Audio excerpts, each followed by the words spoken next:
The evidence seems to indicate that you're watching Dolly Vision. Topping up Dolly Vision's dreaming real. Two crime scene blast feel so unreal. YouTube madness like share, subscribe. Jack's on fire, burning the world's fire. Where's the baby missing? Shadows crawl. People whisper footsteps down the hall. Fingerprints of the dead, cold as stone. He's got the scoop, best around town known. Dolly Vision headlines, King the Beat. Truth unravels, crackling through the heat. Lost soul shining, echoes in the night.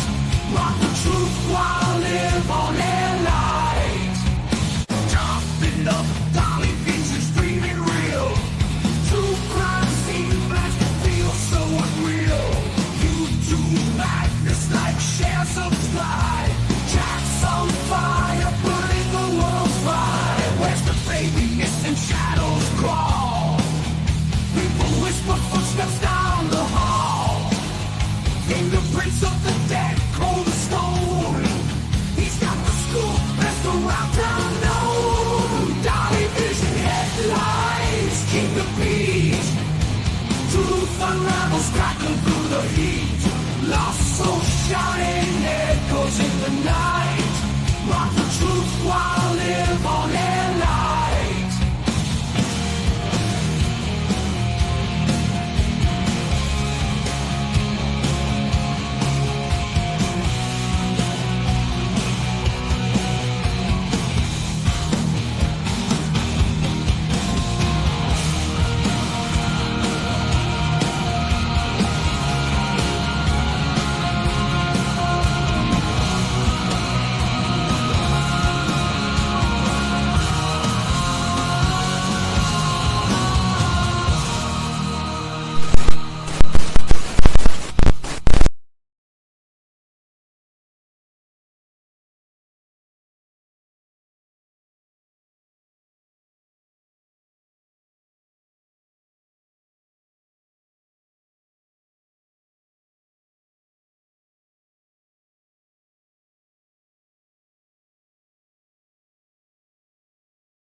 My bad, guys. I am muted. Technical difficulties coming in. But here's the thing. Where's the babies? Okay, I'll start over. That is the question today and almost like every day.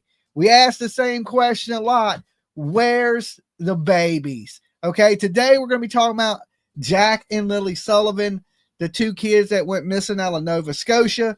We're going to touch in on Sebastian Rogers. Y'all didn't forget that little boy, did you? He's still missing, right? If he's still missing, that means we're still on the hunt. And also, we're going to be talking about Maddie Soto, the little young lady from Florida who lost her life on the same day that Sebastian Rogers went missing. But first, of course, you already know what's up, right? Leave your DNA on that like button just in case you go missing in the hills of Tennessee or the deep woods of Nova Scotia, or you get trapped in a flood somewhere. Dolly's going to come track you down and find you, okay? But I'm going to need your DNA on file. So if you leave your DNA, when you go missing, you don't got to worry. I'm coming to get you, okay? Also, if you're brand new out there, we're like 150 people away from hitting 71,000 subscribers. So thank you so much for you guys out there that have subbed up. Ring the bell for notifications. Thanks for being here with us. But if you haven't, make sure you do that. And feel free, of course, to share my ugly face on any social media platform that you choose. Okay? Now, we got a few things to talk about today. I think I'm going to start off with the young man, Sebastian Rogers. We're going to work our way to Jack and Lily Sullivan. Okay? That's the bigger case right now, but we haven't forgot the young man, Sebastian. So it's important that we keep his name, we keep his picture out there, and let's don't let this, turn into a complete cold case, because now we're going on 2 years almost of Sebastian Rogers missing. I think right around 17 months which is an absolute long time for a child just to vanish into thin air. It is crazy, right? And let me tell you this. I've been out hunting. That's why y'all didn't see me last night. I went out and I had to track down Seth Rogers. He was missing. Him and TikTok Tony, they vanished without a trace. So I had to go track him down like a bounty hunter, right? But I found Seth Rogers, and he is safe, guys. Don't worry. I rescued him, okay? I made sure he was good. He's okay. I had to check on him. He's still a little sad about Sebastian Rogers going missing, but he's no longer MIA. He has been found, okay? That's good news today. Look, we didn't find a small child, but we did find a small child's father, okay? Just almost just as good, but not quite as much. Dolly the bounty hunter, okay? But Seth's hard to miss. He's a pretty big size guy. Let's just say plus size, okay? So he was hard to miss, but I found him. I got him. He's here with us, right? Well, not here with us in the room, but we are going to take a little look at what Seth Rogers had to say about his missing son, Sebastian, right? Because it's been a little while. It's like everybody forgot this boy that he was missing, but not everybody, okay? So at this point, it looks like Seth is flying solo. A lot of these leeches that were around Seth now have leached on to Jack and Lily, okay? Them leeches, they suck the blood out of true crime. It's just as quick as they can. Hey, lean on me. Good to see you. Thank you, guys. Hey, babe, for being in the room with us. Everybody that's tuning in. Make sure y'all, of course, smash that like button.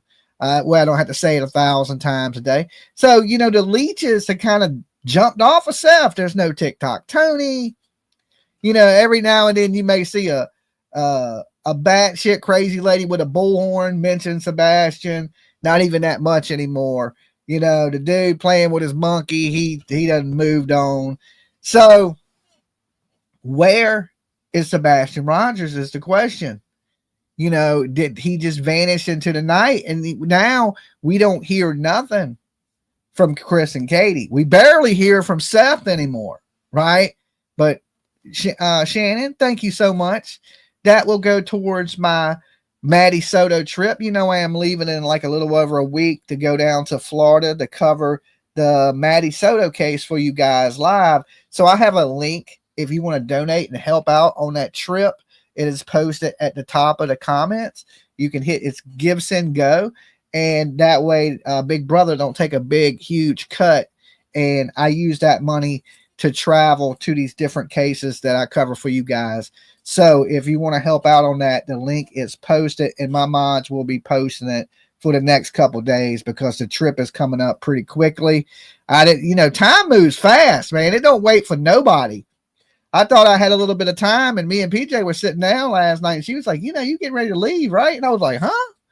And she's like, yeah. And I don't want to get off topic, but Stephan Sterns is in court today. Okay, he is in court today, but I'll get to that in just a few minutes. I want to get too squirrely here. But thank you, Shannon. Thank you. Welcome to the Blessed Express. You ain't blessed unless you on the Express, and you the first one up there. All right, you the first one on the train today. So Sebastian just vanishes without a trace. Nobody knows what happened to him. And all these people that were part of Sebastian's army, they kind of vanished. Okay. He had a big army in the beginning, just like Summer Wells. And the police are going to be doing more searches on Summer Wells. Don't want to get too squirrely. Okay.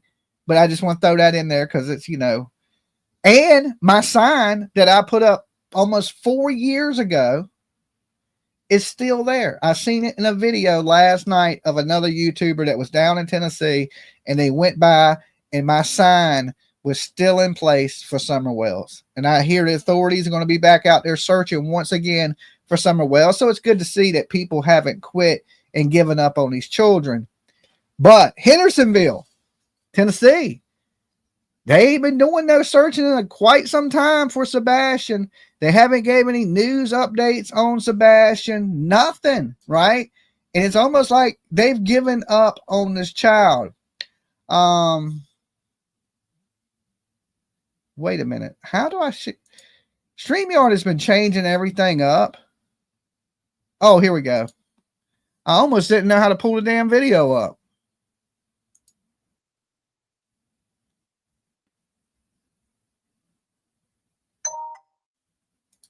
So let's take a little listen to what Seth had to say. I found him for you guys. He left his DNA on the like buttons. I was able to track him down.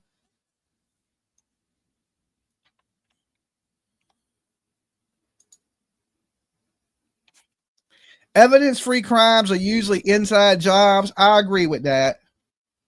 Whatever happened to Terry Lynn, I think she gave up too. You know, can you all hear me? We can hear you, Seth.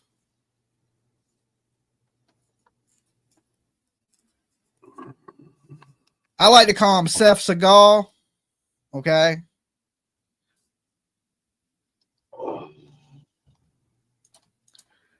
Good morning. First and foremost, I'd like to say thank you for everybody who just came in. I appreciate everyone. There's been a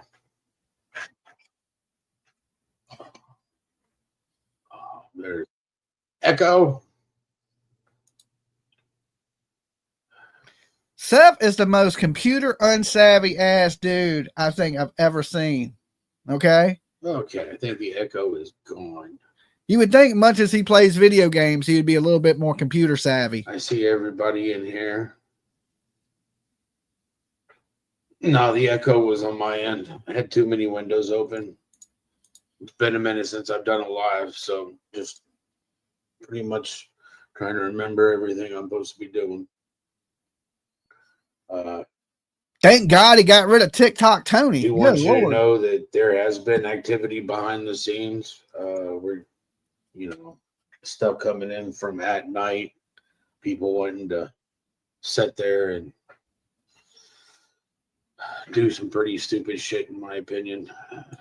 I know he is not still supporting at night. Okay. Now listen, why, Seth? Why, dude? Why don't you get some real people around you? No, this is from last night. He just put out this video last night. This is brand new. Okay. New. Brand new. So, I mean, why is he still associating with these people? Meanwhile, Dolly starts this stream muted. Okay, you got me. All right, you got me. All right. So, but what I'm saying is listen, the best thing he can do is get away from those people. Does anybody in here believe that Dog and these people are legit? Does anybody? If you do, press 1 so I can kick you out the room. Okay. I'm kidding. I ain't gonna kick you out. Be honest though. If you believe these people are legit, press 1. I've been calling bullshit on this since the very beginning. Okay. Dog is not looking, in my opinion. Let me give my warnings. Dolly Vision for entertainment purposes only. We talk news, rumors, gossip, speculation, theories, mixed with a little bit of comedy, a whole lot of chaos. So don't take nothing here as fact. It's just my opinion, people. Completely satire. The caller's opinions are theirs and theirs alone, not to reflect on the Dolly. Everyone is innocent to proven guilty in a court of law, even the people we're talking about today. And the biggest one of them all, don't try to be me, damn it. Okay? Don't do it. It's dangerous. But does anybody believe this shit? That there's a $500,000 reward for Sebastian? According to the FBI, there's a up to $50,000 reward for Sebastian Rogers. Why Seth continues to perpetuate this BS? He knows Seth is not that stupid. Okay, I've sat here and had conversations with Seth. Seth, you know what the problem is? You're not asking the right questions, Seth. That's the reason we're at where we're at right now, because you're not asking the right questions. You should have asked these people when they got involved, hey, are you felons? Hey, have you ever been arrested for fraud? Hey, how much bleach does Dog use in his hair? He didn't ask the right questions. Seth, you're not asking the right questions, bro. Get away from these people. Prayers for all the missing. Love watching you and PJ. Thank you, Susan. And prayers to you. Good morning to you. Good morning to you. The best thing that can happen is this man can get away from these people, okay? And start asking the right questions. Am I surrounded by good people? Should be the first question you ask, Seth. Am I surrounding myself with good people? When you allow these frauds, that's why so many people have abandoned you. Okay, abandoned, jump ship. Soon as a kid went missing, you by yourself. You're over there looking lonely, like Steven Seagal, right? It didn't have to be that way. It didn't have to be that way. You had good people trying to help you, and then you just kicked those people to the curb, and you aligned yourself with everybody terrible. And listen, I gave you the benefit of the doubt. I know you're a grieving father, and I felt so sorry for Seth. That, of course, when I feel bad for you, I take part. I jump on a plane and I go do what I can do to help, right? Same thing I'm doing in the Maddie Soto case, and I'll be down in Florida next week to cover that case live because I want to see Stephan Sterns' face when he gets, the rest of his life in prison. It's important to me. It's like my number one hobby, okay? But get away from these people, Seth. All right? Look, if you don't listen to anything else I ever say in this world, okay, and I promise you this, I'm only giving you this advice as a good human being. Please, I beg you, even 2 years later, get away from these people. All right? They're not doing your son any justice. They haven't brought your son home like they promised. Okay? Just get away from these people. You don't need that. All right? You don't need that. Threatening my son, whether it's a hoax or not, it's just not right.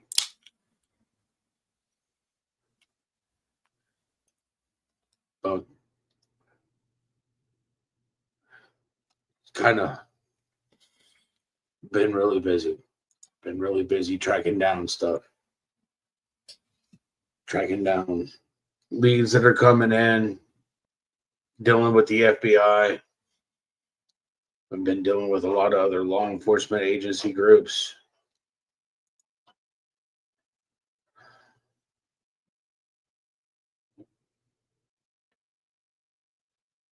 It's a lot to be on your shoulders. Every day you wake up and it's like, I'm tired.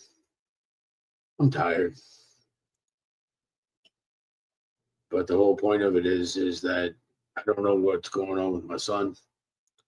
So I continue on. 29 months, baby girl. That's a long time. Happen. I just know I got to keep going until I find him.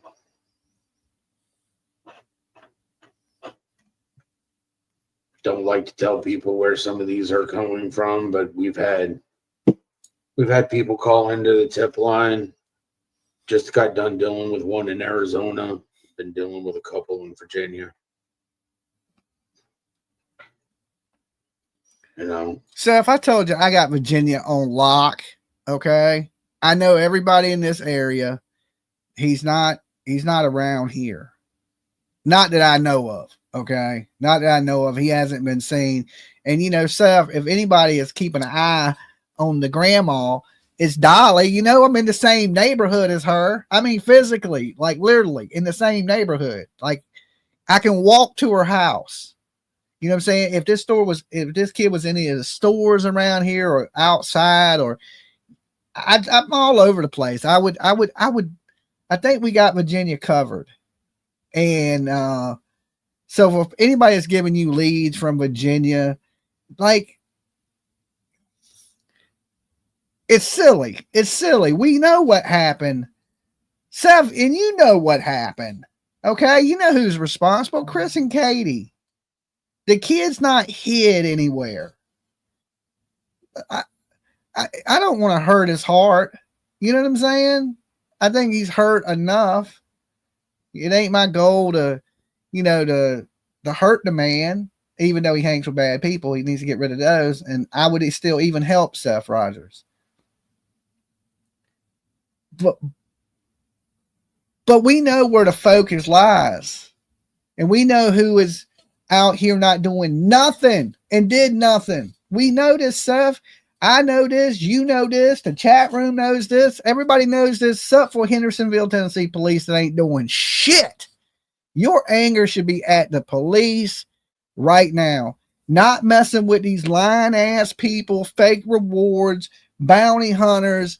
You need to focus on the police. These people are not doing shit for your son. And if you sit there and think they are, you're being foolish. You're being foolish.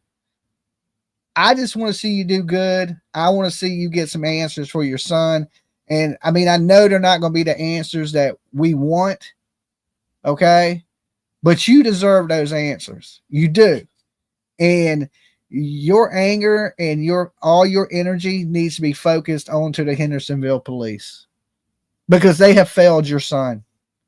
Absolutely failed your son. Just like the RCMP have failed Jack and Lily. Right? These people couldn't solve a damn missing puppy case. They couldn't get a cat out the tree kind of ass police. It's horrible. It's horrible to see parents and families go through this, right? Because, I believe Seth to be innocent of anything. That's just my opinion. Some of y'all think Seth is suspect and where was he at them 2 hours? But I don't believe Seth has anything to do with it. I never have. And so it sucks to see him sad, right? And I think he's a super trusting person. And he just trusted the wrong people. He aligned himself with the wrong people. And he thought these people really cared about him. And that's why I always tell people, listen, I'm not here to be your friend. Right? Because a lot of these people fill you with false hopes. Yeah, we're going to find your kid. We're going to do this. And that's what these people are doing to Seth Rogers. Right? They're giving them a bunch of false hope. And as a father, you don't want to think the worst. Nobody does. Listen, the kid's alive. He's been hid somewhere. That's a whole lot easier sell than, Jack and Lily's not with us. Sebastian Rogers, not with us. Summer Wells, not with us. Maddie Soto, not with us. It's harder to sell doom and gloom. But at some point, people have to face reality. Okay, it's important. Listen, anybody that's been in true crime for years now, me now, I'm 4 years in. A lot of you guys have been here for 20, 30 years in true crime, way longer than me. Some of you guys in the chat. We know how this ends. Okay, we know how this ends. And I hate to say it ends with a hunter or a hiker or somebody walking through the woods and they stumble across something. That's the only way we getting answers. Okay? The kid's not in Oregon. The kid's not in Alaska. The kid's not in Virginia. These people that are just grifting. Oh, I don't even know what they're doing. They're not even doing it for money. They're doing it for, I guess, clout. Right? They're doing it for clout. And remember, they were going to kick in doors and make citizens arrest. And they talked about the green hoodie for fucking 7 months until it made you want to throw up every time you seen a green hoodie walking down the street. It's ridiculous. And at what point, Seth, are you going to realize that? And this ain't me trying to be mean to you. I swear to God, I'll give you a big old hug. This is me being this as truthful and honest with you as I can be. You need to refocus your energy. Like, I don't know how you got so far off track. In the beginning, man, you was running like a locomotive, right? Like, I was proud of you. I was like, that's a real dad right there, right? Because that's what I would have done. And then somewhere on the line, man, you derailed the train, flipped it over like 7, 8, 9, 10, 11, 12, 13, 14, 15 times. And then now, like, slowly, you seem to be getting back on track. Slowly, but you can get there. You can get there. Get the bad people away from you. I've been telling you for 2 years that you are the voice of Sebastian Rogers. You don't need all these people. You just need you and your voice. Stand strong, but fight the right battle. If you're fighting every other battle, you can't even fight the battle that you need to win. That's my advice for you, And I knew all these people were going to jump ship on you. I knew that. I think everybody knew that. life isn't what you think when your kid goes missing. Try to keep a positive outlook. But every time I turn around, there's just people out there.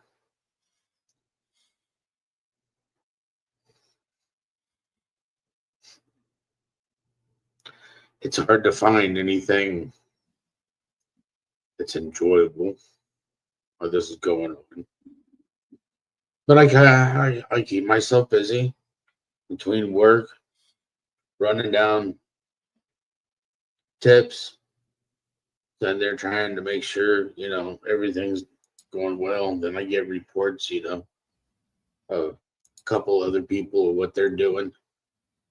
The fact that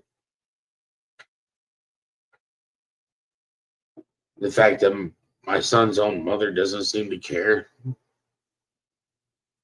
I mean, that right there should tell you, Seth, right? See, deep down, Seth knows, right? He knows. When he's alone, I'm sure he's faced the reality of the situation that is going on. In the public, I guess you want to do to stay hopeful, right? To continue to share Sebastian Rogers pictures. And I always say that because I could be wrong myself, to continue to share his photo, because what if he is out there? But I can tell you now that the people that you are involved with ain't going to be the people to find him if he is out there. All right. It's silly. When they have nothing, they tend to make up things. And that ain't helping. It just ain't helping, and at some point, man, I'm praying to little baby Jesus that you see that, right? Like, I know sometimes it sounds like I come off hard on Seth. I like Seth. Okay. I have no problem with Seth whatsoever. I never thought Seth done it. None of that. I just don't like some of the people he involved himself with in the beginning, because I knew what these people were about. And he didn't. He ain't been around YouTube for years. He don't know the history of people and things like that. And I tried to warn him. And he just didn't listen to me at all. You know what I'm saying? Damn. And I think you should have listened at least to some of it, because when everybody else was just leeching on to you, I tried to tell you that these people were leeches and they didn't give a shit about you. And it just made me, everybody else, like, he's just a hating ass person, right? No, I'm a really loving, caring, forgiving person. And I hate to see people taken advantage of that don't know no better. Like, to me, you're just a big goofy guy that didn't know these people were out to get you, but you trusted them. And then once everybody told you, you didn't listen, right? You're a little thick-headed to try to get something through your head that you're going down the wrong path. So what can you do? I said it a million times. I was like, listen, dude, you the voice. Stop letting people talk for you. Stop letting people control you.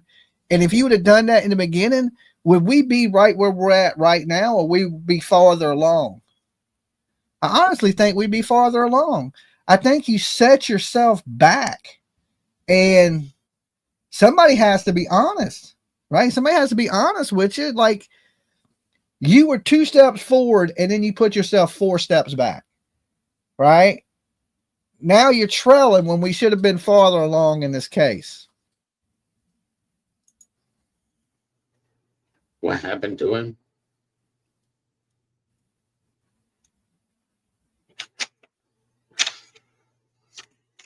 Kelly, I can tell you now, I am not wrong. Okay, I can tell you now, I'm not wrong. Listen,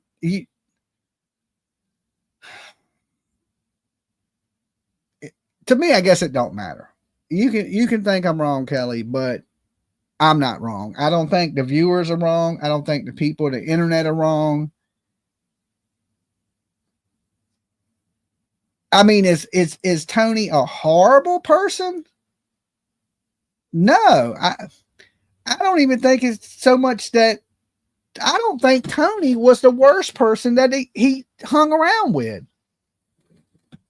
I think there's way worse people than Tony that was associated with the green team. Way worse than Tony. Tony is like a little fry in it. Now, do I think Tony needed to be in it?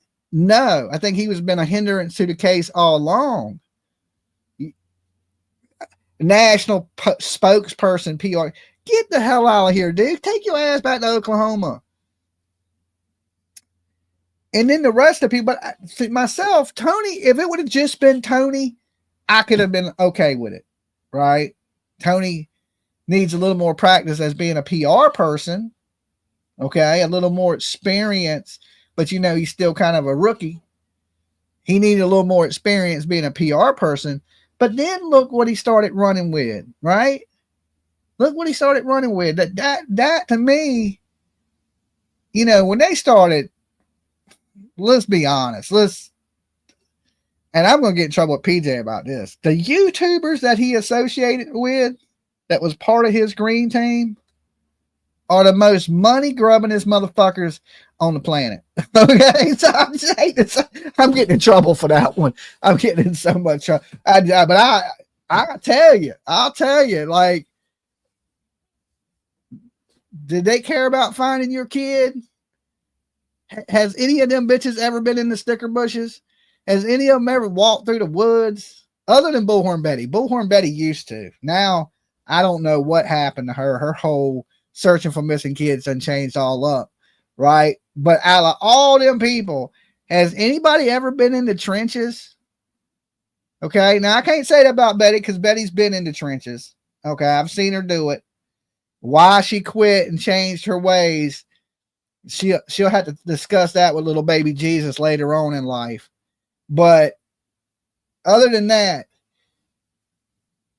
look at the people you surrounded yourself with. Not one time has this intelligence agency been down there to search for Sebastian Rogers. Never. Okay, not one search party. Not one anything.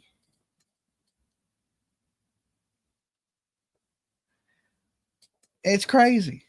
But Seth, get back on track, brother. You know, do your thing. I wish you nothing but the best. I hope and pray to God you find answers for Sebastian Rogers. I truly do. But if you keep running, chasing your tail, because that's what you're doing, running around in circles. That's what them people got you doing. It's like they're holding a laser beam. You know how you do it with your dogs and your cats and you play with it on the floor and they just chase that shit? Basically, that's what you're doing. Hey, Dolly and PJ. It's been a while forever me, sun emoji. Well, it's good to see you, TJK. Thank you so much for your $4.99. It will go to the Dolly Fund to get my ass to Florida, all right, to cover the Maddie Soto case. But listen, I'm going to say this to Seth one more time. Hopefully you're watching this, Seth. Doing the same thing over and over and expecting a different result is the definition of insanity. Okay? If you don't believe me, look it up. Doing the same thing over and over and expecting a different result is insanity. If you do not change things up, nothing will change. So do what you got to do, but just in the back of your head, I hope I'm planting these seeds. And I don't want you to think when you watch this that I'm being mean to you, because I'm not. I'm believe it or not, I'm being really nice, you know, and just being 100 this whole time with you, like I have been from the beginning. You know, the day that I find Sebastian and he actually sees this stuff that's gone over, I hope he understands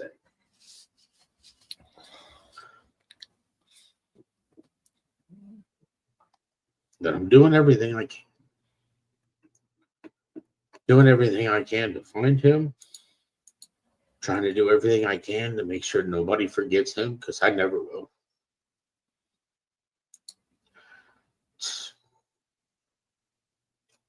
You know, people still, I need Thank you, help. I Christy. need people to still please continue to hand out the flyers.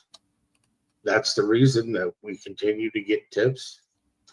Even if they don't pan out, and I don't find my son, still keeps the hope up. It really does. That's sad. That is sad. That's just sad to hear. You know, my problem though is I believe he's focuses his energy in the wrong places. Right? Don't chase your tail. Demand answers, Seth. Demand justice. Be a thorn in their side. Okay? You ever heard the squeaky wheel gets the oil? Right? Don't go chasing your tail. Aggravate the shit out of them. Okay?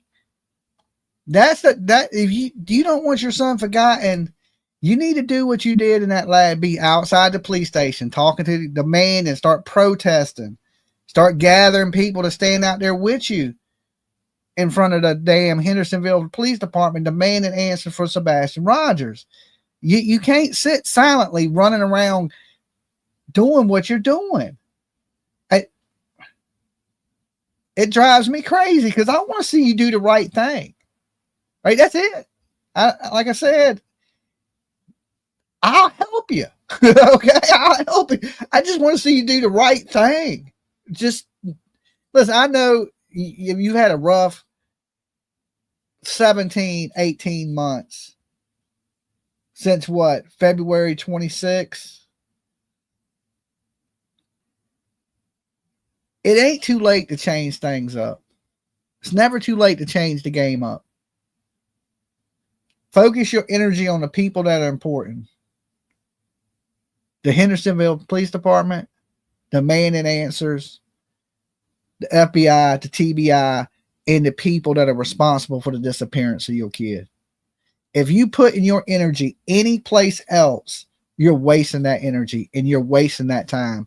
And let me tell you this, Seth. Time is the most valuable thing you have. You can get money back. You can get all the shit back in your life, but you cannot get time back. And time is of the essence in this, because the longer it goes, the less they're going to do. And to think that people can get away with the perfect crime in 2025 is crazy, but it's always these situations in rural areas, just like Jack and Lily. Right? Because it's a rural area. There ain't many cameras. There's not very many witnesses. And your child didn't just vanish. Your child had no reason to run away. You know? I know this. I believe deep down inside, you know this. And this conversation is one of those hard conversations to have, especially with a parent. Just like when I had to talk about you with Grandma from Jack and Lily in here. And say, listen, you know good and well these kids didn't run off into the woods. You know, you got to face reality at some point and demand justice for your son. Right now, you're chasing your tail, and you're not demanding justice for the people that should have been caring for your son. You should have been demanding justice from the beginning, this whole time. But that ain't what you was doing. You were getting caught up in legal battles. You were going to court with, like, you know what I'm saying? Like YouTubers, and like it was all unnecessary. Like, just totally a waste of time. And like, listen, if you don't learn from the past, all you're going to do is repeat it. Okay? All you're going to do is repeat what you've already done. And it's not going to bring you the answers that you want. Why don't you just try it one time? Okay? Like, take my advice once. Just one time. I don't even care what piece of advice you take. Take any of it. Just one time and see if it makes a little difference in the situation. Demand justice for your child.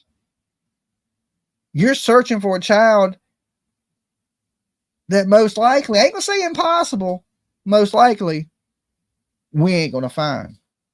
But the people that were supposed to care for this child, they haven't faced any justice.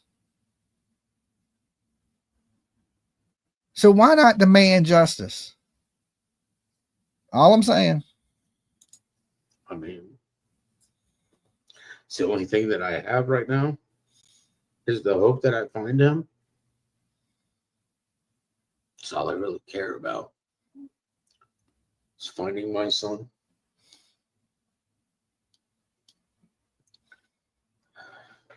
It's just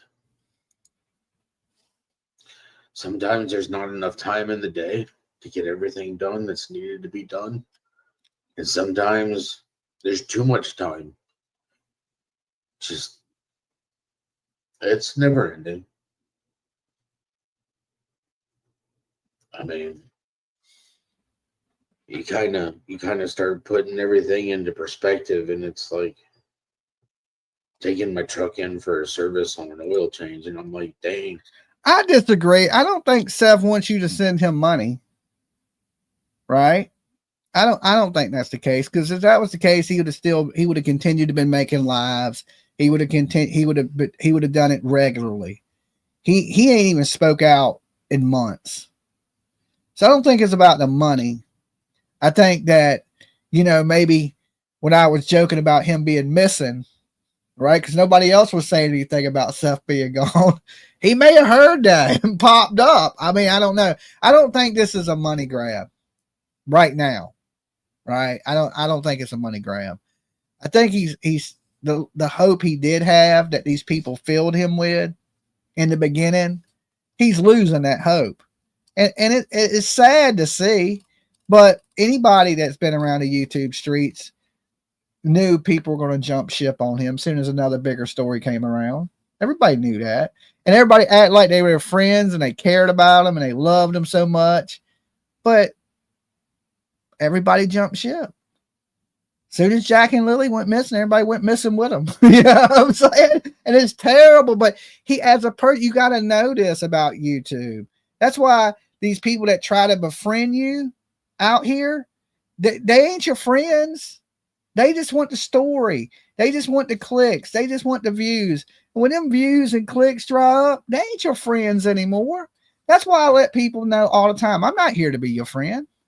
I'm here to find justice for these kids. That's it. Right? Why lie to people and act like you care so much about them and you'll never abandon them and you'll be with them to the end just to fucking kick them to the side soon as something else comes up? And he didn't know. He just he had no clue. He had no clue. But everybody else did. Everybody else knew. Everybody's been here for years. We knew what was going to happen to Seth, right? This is just like, I told you so, right? And I don't even want to say that because it's mean. But people tried to warn them.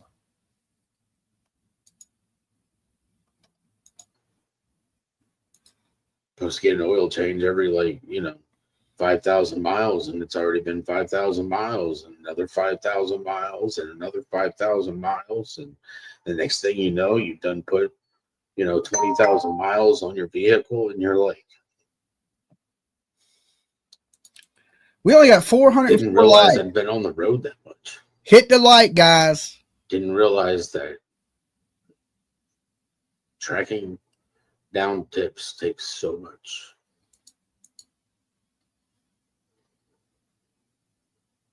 And it really, so besides the fact that that's my son, besides the fact that my profession has been affected by this, I just, there's not enough people in this world that have the job title in these law enforcement agencies that actually care about the children You know, I believe he said it well when he wrote that song, and said it when are, you know, these politicians going to start caring about minors other than minors on an island somewhere. You know, my son is a minor. There's been so many missing children, and I have personal views on these stupid politics. Really affects me. Everybody's up in arms about ICE, this, ICE, that. I don't care. Yeah, I don't care about anybody care. It's True Crime Channel. We don't care about that.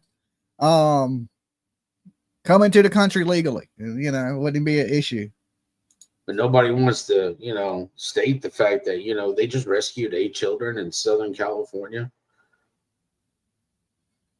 They rescued 8 children. Florida, they turned around and had an operation there, rescued children. Contacted Jacksonville, Florida to find out if my son was in that group. And the detective in Jacksonville, Florida was, you'll need to contact the detective in charge of the case to get any information. Like, this is my son. I'm just wanting to know if you found him. Here's the thing. Your son didn't run away, and your son hasn't been sold. Right? It goes into chasing your tail, Seth. Right?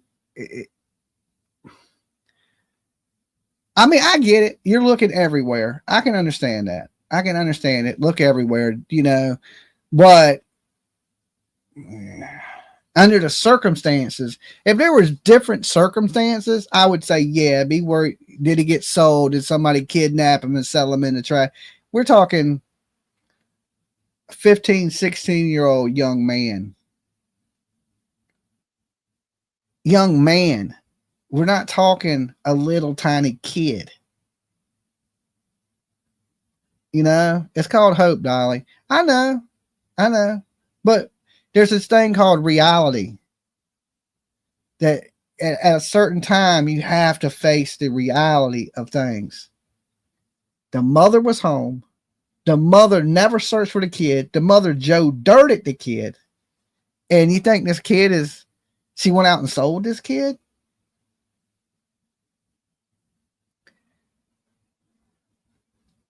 That ain't the case. Okay. It just ain't the case. Obviously, Sumner County didn't contact me, but I'm pretty sure Sumner County didn't give a rat's ass about my son.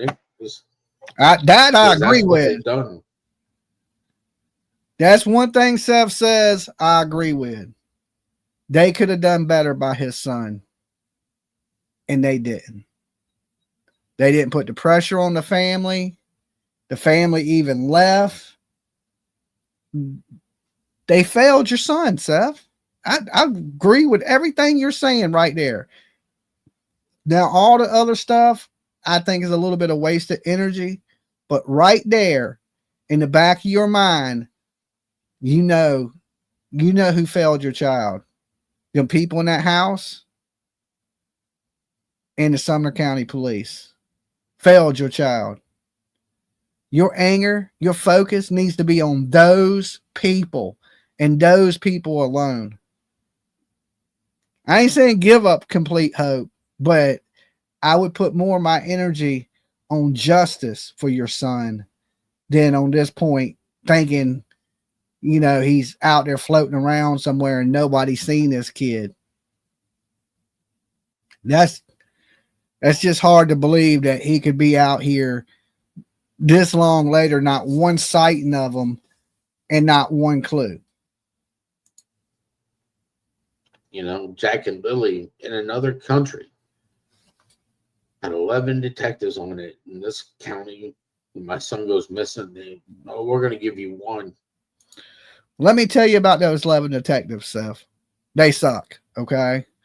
1 American detective is better than 11 RCMP detectives, all right? You're doing better off than Jack and Lily, okay? Not much better off, right? the TBI and the RCMP, they may be brothers. That's how terrible both situations are. Okay.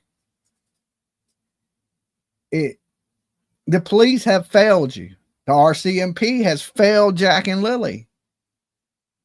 That's what I've been screaming, you know. The anger, the focus needs to be on these people that are supposed to find answers for your kid and have failed your kid.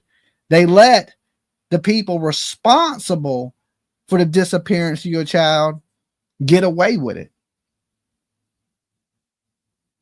That's them tears in your eyes that we see right now. It should be a fire. It should be anger. And you should be angry at these people that are responsible for the disappearance of Sebastian Rogers. Take them tears and turn them into flames and light the fire under the asses of the people that are responsible for the disappearance of these kids and the people that have failed these kids. It's where your energy needs to be. Well, Mr. Brandon Carter, just remember, I have all the text messages that state that you were in court this day or you're on vacation this day and all that sort of stuff. And understand that anything you said to me is a lie. I don't trust you as much as I could throw you. And the thing is I wouldn't touch you. You know, you get to go home to your kids. I'm at home. My kid isn't here.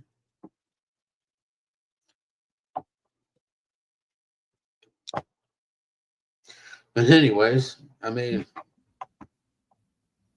they still sleep good at night.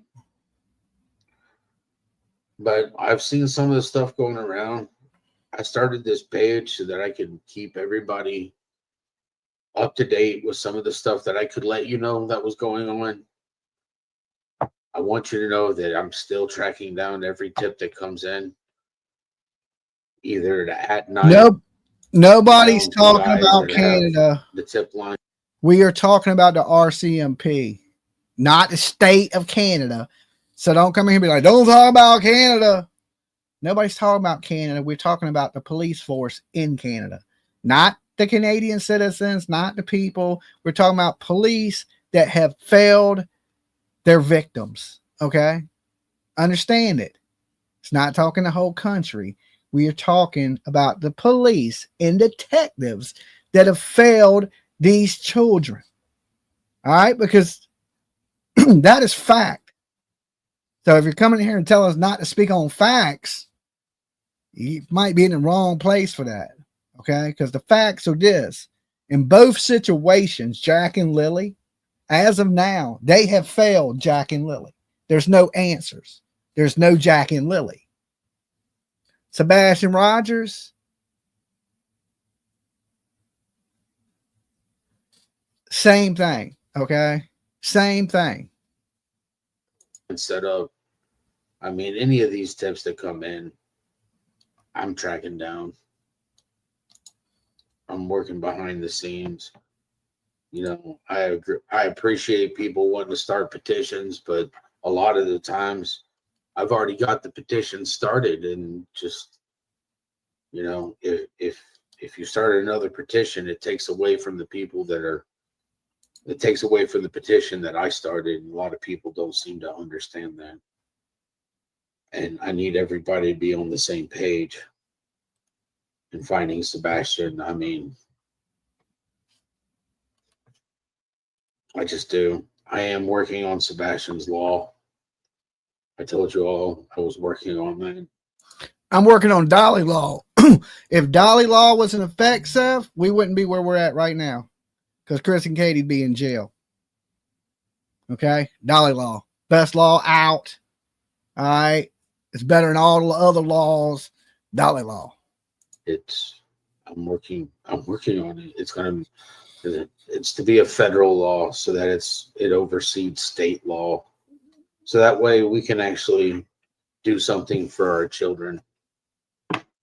They're the ones that are going to be taking care of our country, our world, us. Without the children, There's nothing. There will be nothing.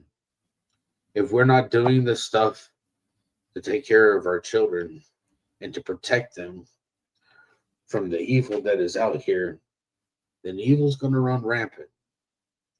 And it's just not, it's not how it needs to go. We should be protecting our children at all costs.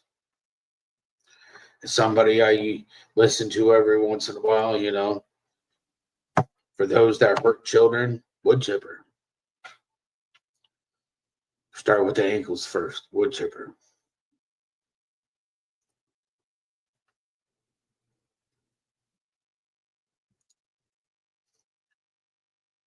I'm angry, frustrated, I'm tired,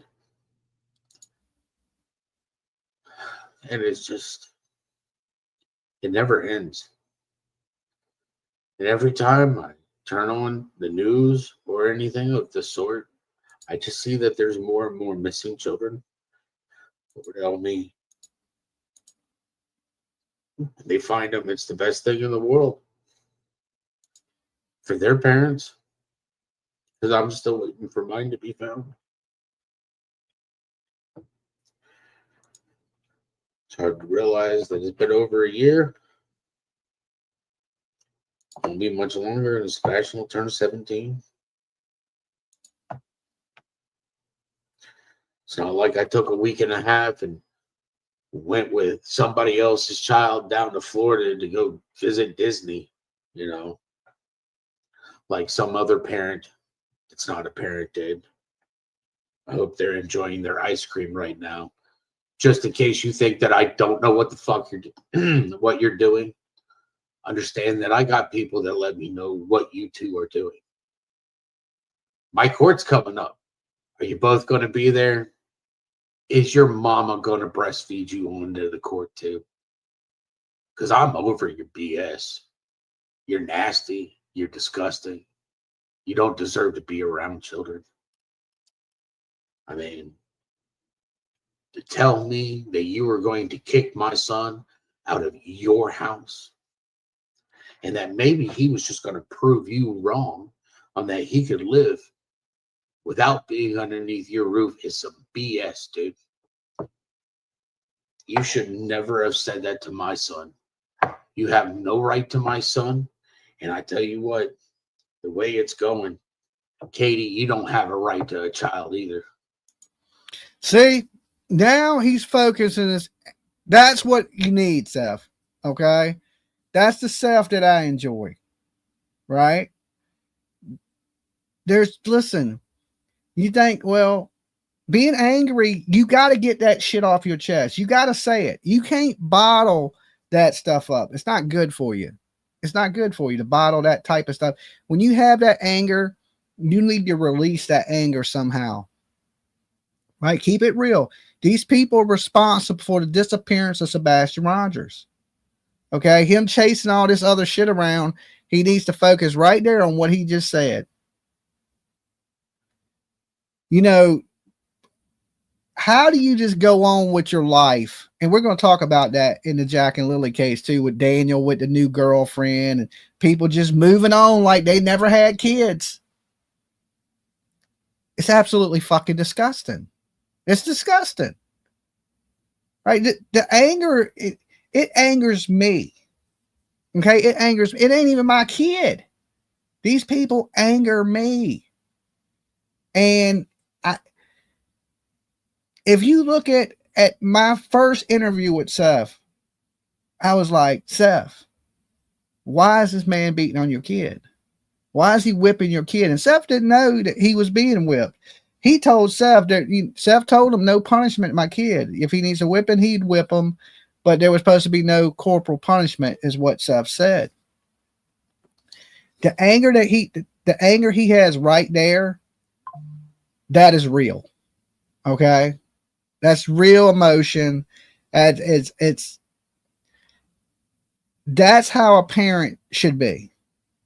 Now, Seth, my biggest thing with him, like I said, is the people that were around him. And when you hurt, right? When you get hurt, your guard comes down. You're not thinking clearly a lot of times. You're not thinking rationally all the time. And you may allow people around you that you wouldn't allowed around you before. And I believe a lot of that happened. And they started pointing Seth in different directions, pulling them this way, pulling them that way, pulling them this way. And if he would have just stayed the path that he was going, because Seth was on the right path, other people pulled him from that path. And this whole time, I just been wanting him to see him to get right back on the path that he was on. He needs to realize that some of these people are not in his best interest. And the only one really fighting for his child is him.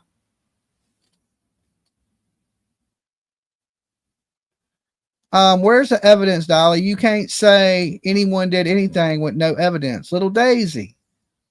The evidence is Joe Dirt and your child. The evidence is not searching for your child. The evidence is not giving a flying F. Okay? That's the evidence. That's all the evidence I need. I don't know what evidence you need, but apparently we need different evidence.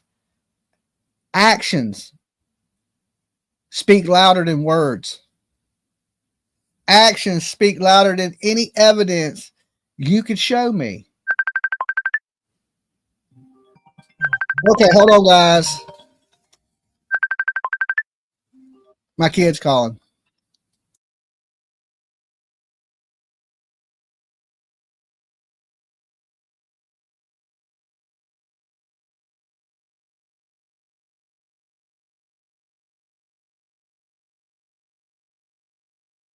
Okay, speaking of kids, that was my kid trying to buy a concert ticket. You know what I'm saying? So she don't get paid till Friday and she needs some money for a concert ticket. So she's like, can I use your debit card? And they'll call you from the ticket place to let you know I used your card and you have to approve it, right? So I speak as a parent, right? And it ain't like I'm some dude that don't have a kid. You know, I have a daughter. You know, my daughter's 25 and she's still my baby. She'll be my baby until the time I'm dead. You know what I'm saying? Like she will always be my little girl, even though she's 25, about to be 26 years old. She will always be my baby, right? My child. So, and you know,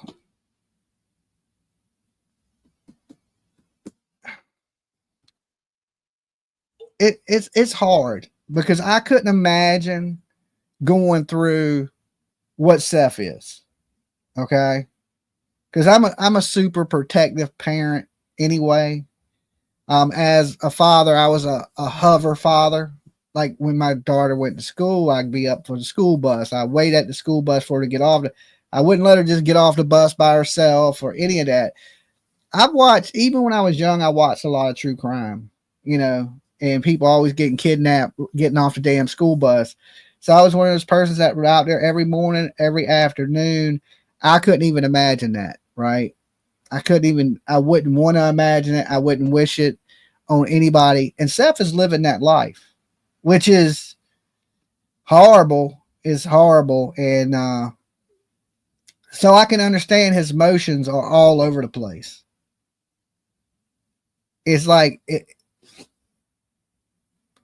let's just pray that Seth finds answers and he don't, because what Seth don't realize is this can take a toll on your health, right? Because listen, look at the Michael Monkey Vaughn situation. Brandy right now is in a fight for her life. Her health is really bad. And Brandy is a super sweet woman. You know, she wasn't responsible for the disappearance of her son. She was at work, just like Seth. And over the last 3 years, it's took a huge toll on Brandy's health. And we're at the point now, I seen a picture of Brandy and she has lost so much weight. It almost made me cry. Okay. Because I remember going to meet with Brandy and her family 3 years ago. And she looked like a totally different person. 3 years of looking and fighting for Monkey has destroyed her health. Stress and worry, you know, they say stress is a silent killer. All right. And Seth, stress and being a big guy alone, okay, carrying a little extra weight, you got to be, you add stress to that, and you're talking heart attack, okay? Then trust me, anybody know about damn heart attack? Dolly know about it. I've been right up on the operating table. You can't be that stressed constantly. It's unhealthy. You need to learn how to channel that stress into something else and focus your energy on that. And I can't say don't worry, because I'd be worried to death too, but you got to learn how to channel it in some other way, because it's not healthy for you. It's honestly not. And when you stress, what do? You eat more, stuff like that. And then, you know, next thing you know, bad things happen. And I don't wish that on you. I want you to know these things can happen, right? Because I think, like G.I. Joe, no one's half the battle. Okay. If you know what can happen, you know how to avoid that. It's like seeing the future. You don't eat, or you don't eat, no sleep, and you worry. I don't know. When I worry, I eat. I'm more of a stress eater, but you could be right. It could be the opposite of that. You stress and you don't eat. Okay. It could be either one. I don't know what happened to you. You were not the person I married. You're not even the person I divorced.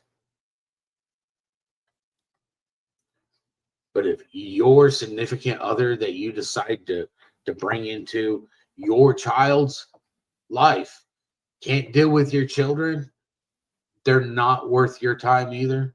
That goes for anybody. If you ever bring somebody else into your life when you have children, you better think about your children first, because they're your children.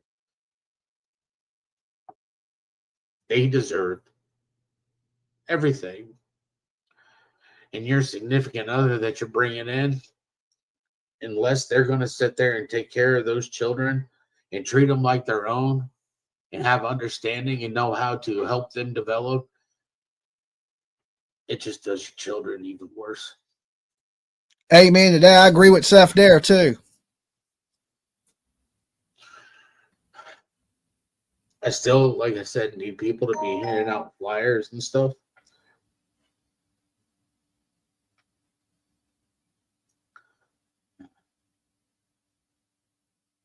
I need more tips coming in. I need more eyeballs looking for Sebastian. I don't know if any of y'all remember playing telephone when you were younger, but I'm going to share the picture again on my YouTube page.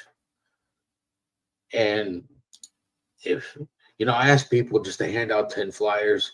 This time I'm going to ask people to take that picture that I put up there of Sebastian's latest. It's the link for this one right here, for the show. Sorry, my head is killing me. I mean, the storms today didn't help too much either. But take 10 people in your phone book and just send them the picture and ask them to spread it on to 10 more people.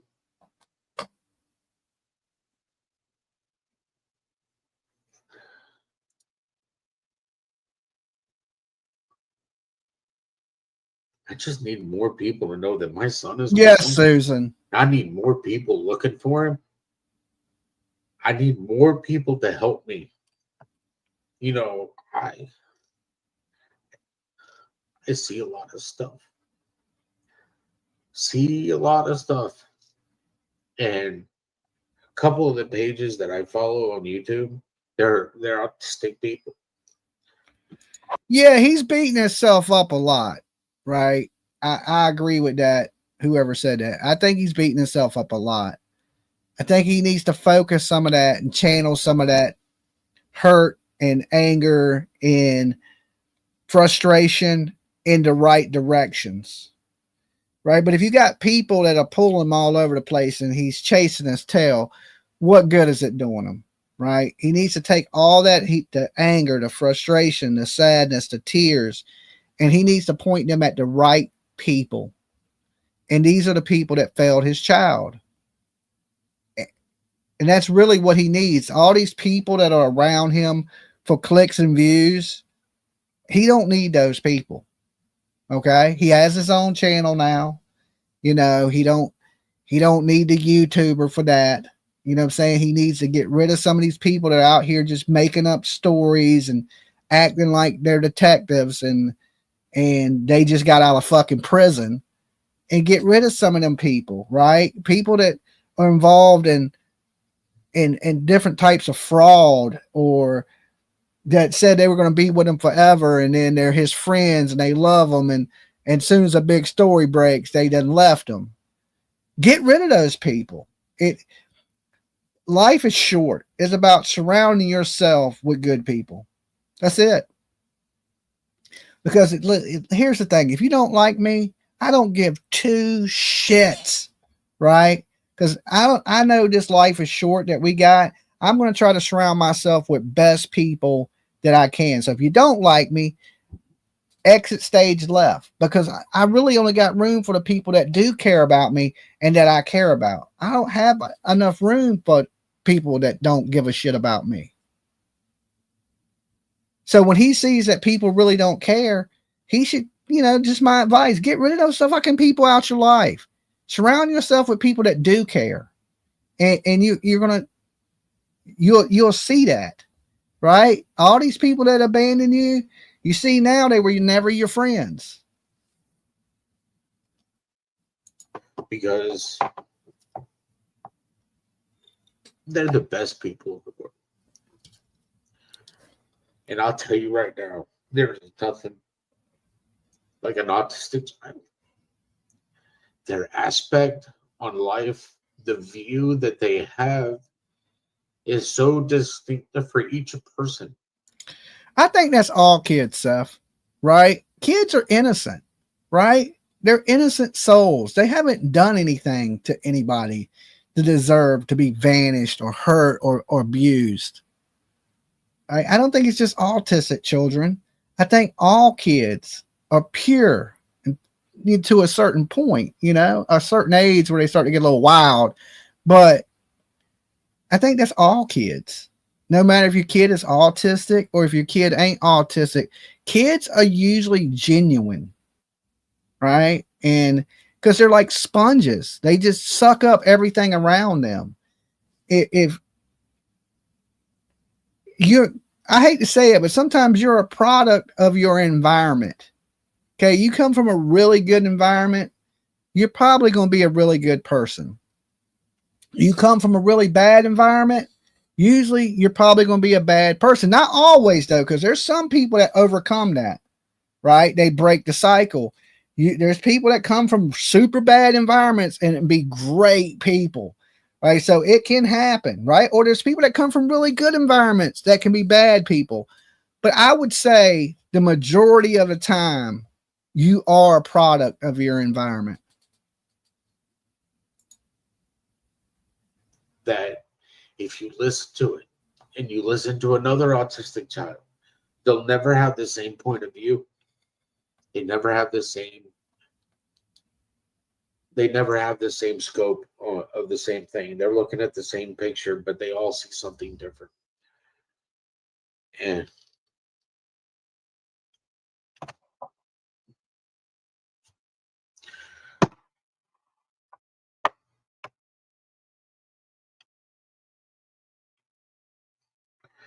I just want my son home. I'd like to be able to do the things that we were doing. I'd like to have a routine again in my life. But there is no routine without my son, because he is my life.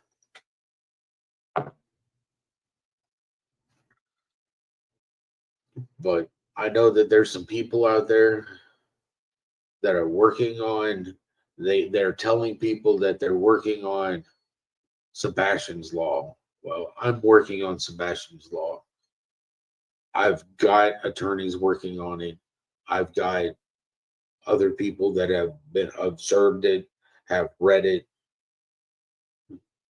You know, if Chris and Katie are watching this, I don't care. I don't care if they're watching. I hope they are watching. I hope they are enjoying the misery that they're putting me through. Because as God is my witness, it will return sevenfold. I don't deserve this. Sebastian does not deserve this. And it will come back around. I'd say I'd love to be there for when karma smacks you in the face, both of you. But I don't care. I really don't. I just want my son. I want my son found, returned home to me so that he can continue on with his life, with how he's going to affect the world. Granny's watching. So Seth can date a new woman within 2 months of Sebastian disappearing. Yeah. Yeah, he can date anybody he wants to date. He's a grown-ass man. Right? So, but Chris can't take his daughter to Disney. Well, the problem is, Chris, they never searched for Sebastian, Granny. Like, they never went out, did any search parties or anything for their child. It ain't just the whole going to Disney thing, it's the whole doing nothing thing. Hold on a second. You two don't deserve a child like Sebastian in your life. You guys don't deserve somebody else that's in your life right now. I feel so sorry for that female, that child. Pretty sure she wonders every day if she's gonna wake up and even be there or ever even get to talk to her mom again.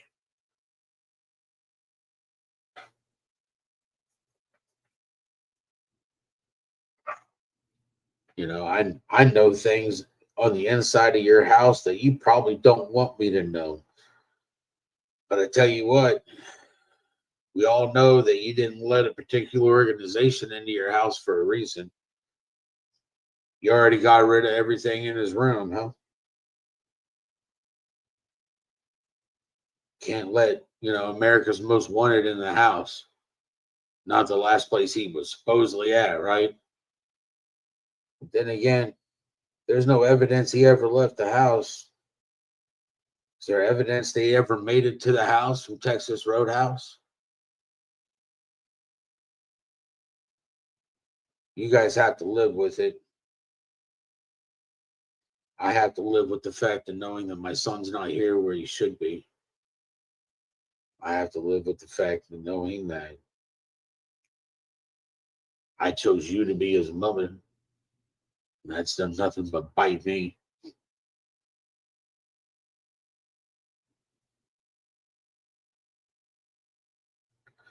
Sebastian deserved a better mother than you did, Katie. And all you did was give him the same type of mother you had.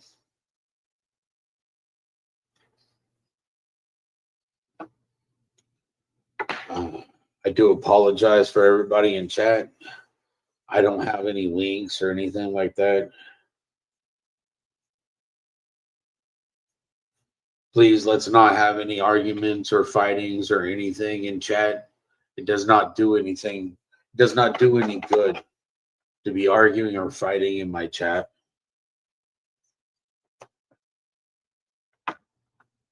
Most of this is either my opinion or what I need people to do.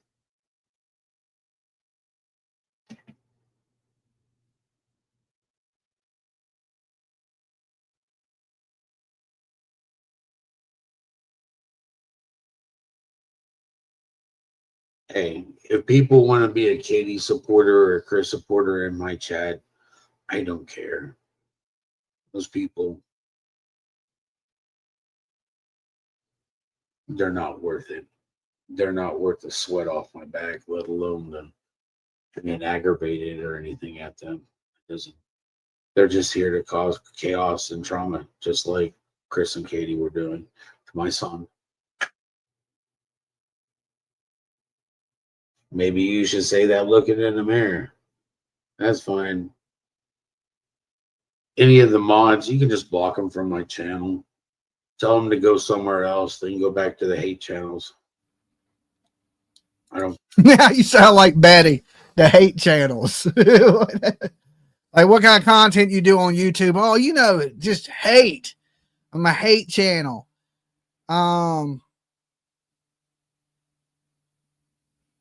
So, I mean, people that are siding with Chris and Katie, like, I hope and pray your child never goes missing, right? And I hope if your child does go missing, that you do better than Chris and Katie did. I truly hope that. Okay? Because they did nothing for that child. They packed up and basically Joe dirted that kid. They're not doing anything right now. You know? It's horrible. You know, I can say this. I don't believe Seth did it. Now, is Seth a perfect guy? No. Has he made a lot of damn mistakes? Tons of them. But he's still missing his child. That hasn't changed. You know? Just because he's picked bad friends and people I don't like to be around, don't mean he's not going through the same thing that he's going through. He is. He just has a bad picker. I don't, you know, but he's still a sad father. Like, that was my daughter on the phone right now, right? Because she's trying to go to this concert in DC. I couldn't imagine being in his place. And then when she does these things, I'm constantly worried, right? So it don't stop when your kids or when you still worry about your kids when they're grown. How old is Sebastian now? He's 16. He's not far from being 17 is the age of Sebastian. So he's turned 16 while he was missing, and he'll be 17 coming up here shortly. So you're always going to worry about your kids. You're always going to care no matter what their age are. Even I worry like Seth, and my kids still ain't missing. You know what I'm saying? So I go through all these times when, you know, because she likes to travel and go to these concerts. And I don't really want her staying in like crack hotels or trying to cut corners, you know, because she wants a better seat at the concert, that she's going to go stay in a cheap hotel where there's crazy killers and bed bugs and things like that. So I always worry, or I'll try to chip in on what she's doing, right? So that way she can stay a little bit better place. So I don't have to worry as much, you know. I tell her, like, yeah, you can go to these concerts, but no Red Roof Inn, no Motel 6s, no shit like this. You're going to stay somewhere that's safe and be safe the whole time. And, you know, stick to the buddy system. No friend gets left behind. Y'all stay together. That's how it was when I was young, you know. No soldier left behind. You don't leave anybody. You don't separate. Oh, I'm just going to run with them for a few minutes and I'll be back. Oh, hell no. We came together. We leave together. It's just one of those things. That's how I grew up. That's how I did concerts. You know, like you gotta, you know, be prepared for that. And then I'm worried. I talk to her before she goes, when, you know what I'm saying? So I'm constantly worried about my daughter, even though she's grown. And I get it. I get, you know, I couldn't, like I said, I couldn't imagine being in Seth's situation. I just couldn't. And PJ says, please be nice to each other in here. Yes, absolutely. I don't care what else you do today, but when you come in here, be respectful. Everybody's not going to have the same opinion as each other. Why can't it be all three fail because they did? Well, Seth wasn't there, right? He wasn't there. He was at work. And he wasn't responsible for Sebastian at the time. Katie was. Okay?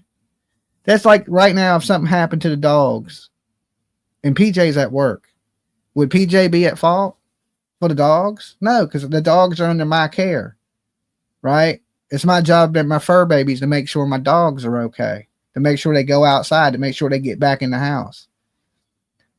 I'll take better care of my dogs and look after my dogs and would be more concerned about my dogs missing than Chris and Katie was about Sebastian missing. True. Okay. I panic. Let Lolo be gone for 2 seconds outside and I can't see her. I go into full panic mode. And that's just my Chihuahua.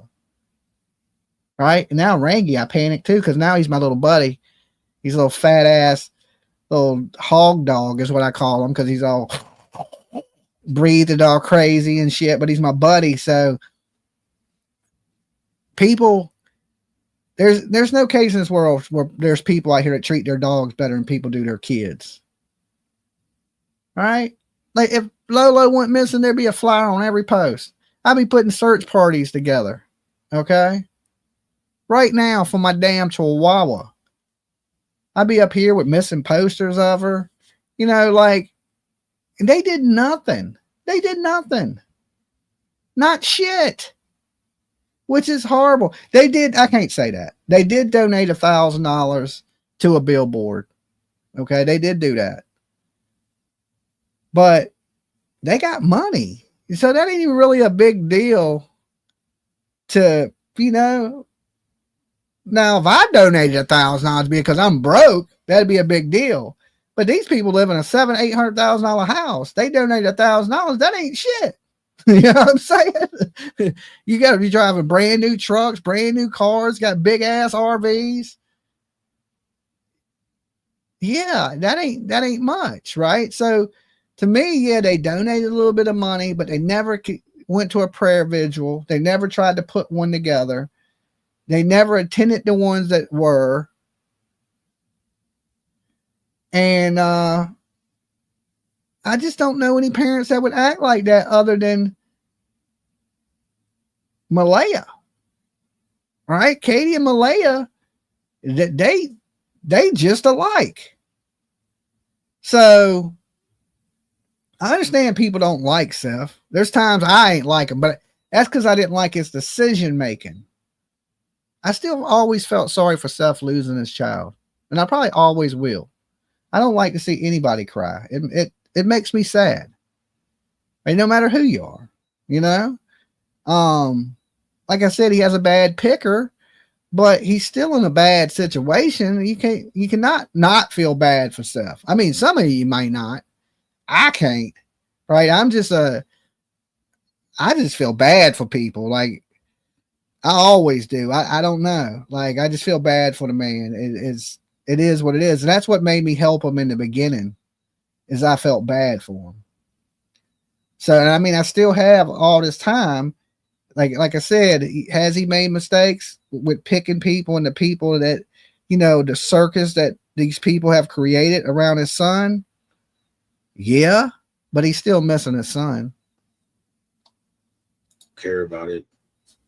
I just know that Chris and Katie aren't helping finding Sebastian. I need Sebastian's army to be helping me find Sebastian. I don't think it's an army anymore, Seth. I think it's more like the Sebastian crew, right? An army suggests people. Okay, I think that suggests a lot of people. Well, at least the people that said they were Sebastian's army. Okay. And for all these channels that are still out here running fake news, shame on y'all. Okay. I'll be leaving comments on channels like, y'all are fucking, this is why nobody watches your channel right here. This is why you have the amount of subs you do, because you push fake news. Like, we all know that there ain't no $500,000 reward for Sebastian Rogers. We know the reward's $50,000 up by the FBI. We know there ain't no kicking in no doors, going to be no citizens arrest. We know these people ain't looking. And then there's still people out here pushing that. Why? What good are you doing for Sebastian Rogers lying to the general public or just pushing a bullshit narrative? And Seth still hasn't given up on these people. Seth, what the hell are you doing, man? What the hell? Tell these weirdos to get the fuck away from you and keep it moving. Focus your energy on what's important. Not all this chasing your tail. That's what you've been doing. You know that little ponytail you got in your head? Your head's spinning around in circles like the Exorcist. And they the ones that got you doing it.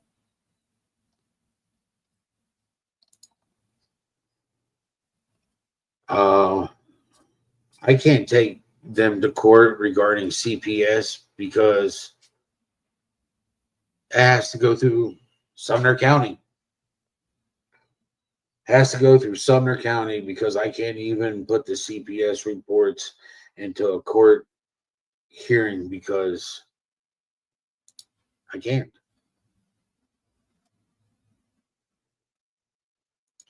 Okay, beautiful sunflower. 4 times is better than no times. Okay. Matter of fact, it's 4 times better. All right. Should he have searched for Sebastian more than 4 times? Absolutely. Okay. Absolutely. He should have. I've searched for Sebastian 4 times. I ain't even my kid. But the Proudfoots haven't searched but 1 time. And I believe that was for show.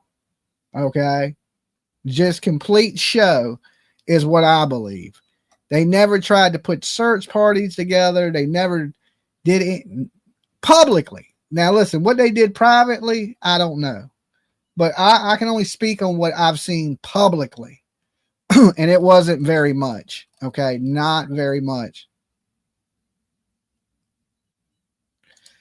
You can say that, right? Beautiful sunflower, but there's no proof of that. I mean, I can say I'm a millionaire and I live in a mansion. That don't make it true. You know what I'm saying? Now, if I was to show you the mansion in my Ferrari, you might go, damn, he lives in a mansion with a Ferrari. But I don't. I live in a ranch with a damn pickup truck. It's a big difference. It's a big difference, right? So, I mean, but you can say anything. They didn't donate 1,000. It was 500. Well, I don't know exactly what they donated, but they did donate. They did go out and search 1 time. I don't hold much credit to that.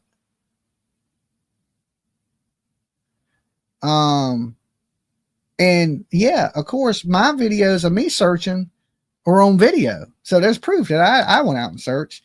But what I'm saying is there's no proof that they did anything other than something for the media. Right? That's what I truly believe. And the biggest thing is this, is you don't Joe Dirt your kids. Mothers don't pack up and leave when they have missing kids. They don't do it. Fathers don't do it. Okay? As a father, if my kid was missing, I'm turning into damn John Walsh. I'm going to be everywhere I can be. I'm going to do everything I can. You got a tiki bar. You're right. I do got a tiki bar. I built that myself, though. And I just got a couple new tikis. Well, PJ did. I haven't added them to the tiki setup yet. So there's a couple more little tikis that are going on the wall, which are pretty cool. So it's coming along. It's coming along.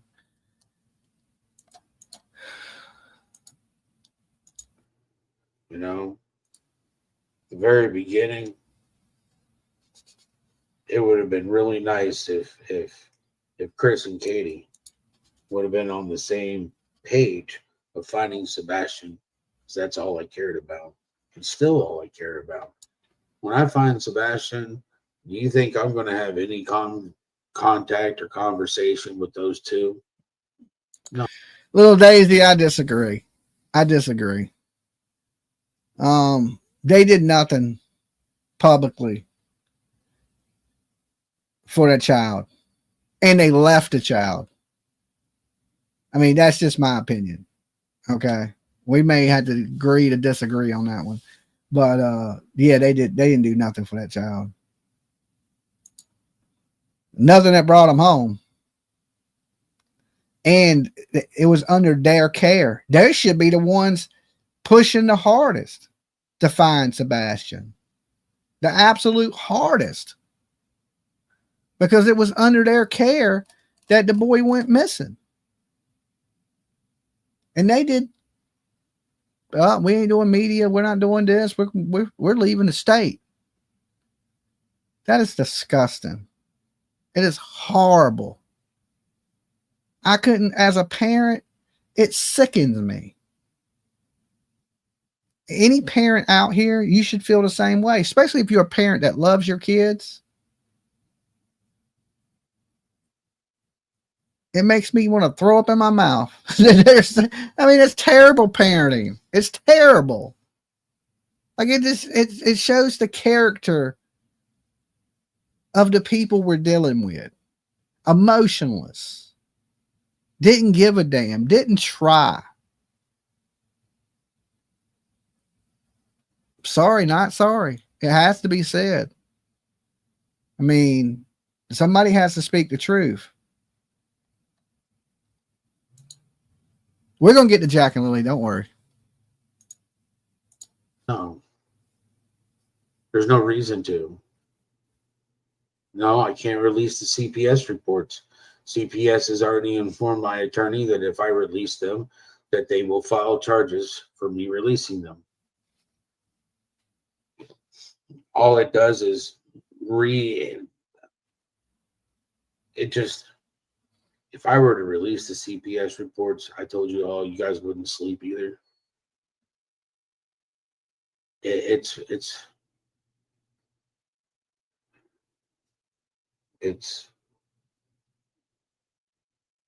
releasing them won't do me any good. Releasing them won't do Sebastian any good. Just know that. Yeah, Daniel has a new I've got girlfriend. I other know. things besides the CPS reports that back stuff up. When I called them a psychopath on that court TV interview, I meant it. I meant it. The things that I have read, the things that I have observed, what I read in these reports. Tammy, because they're minors. You're not supposed to release reports on minors.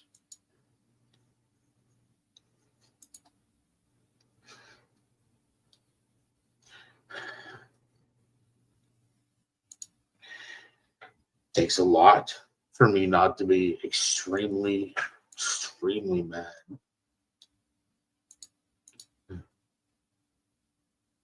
Yeah, call me Sean all you want. Sean. I don't care if y'all call me Sean. You're calling him, you're screaming somebody's name. You don't get it. Sean. Told you all, take all the help I can to find my son. Yeah, but that's not help, Seth. He didn't know your name. He called Sebastian Timmy. Right? His daddy Sean. It's like, listen, a blind person can see that, man. That dude went up there to promote a book, not to help find your child. It sounds good. You know, you got the celebrity, but that used to be a celebrity. Ain't even a celebrity anymore. That is like, I feel bad for you. I do. I feel bad for you. And you still believe in these people, man.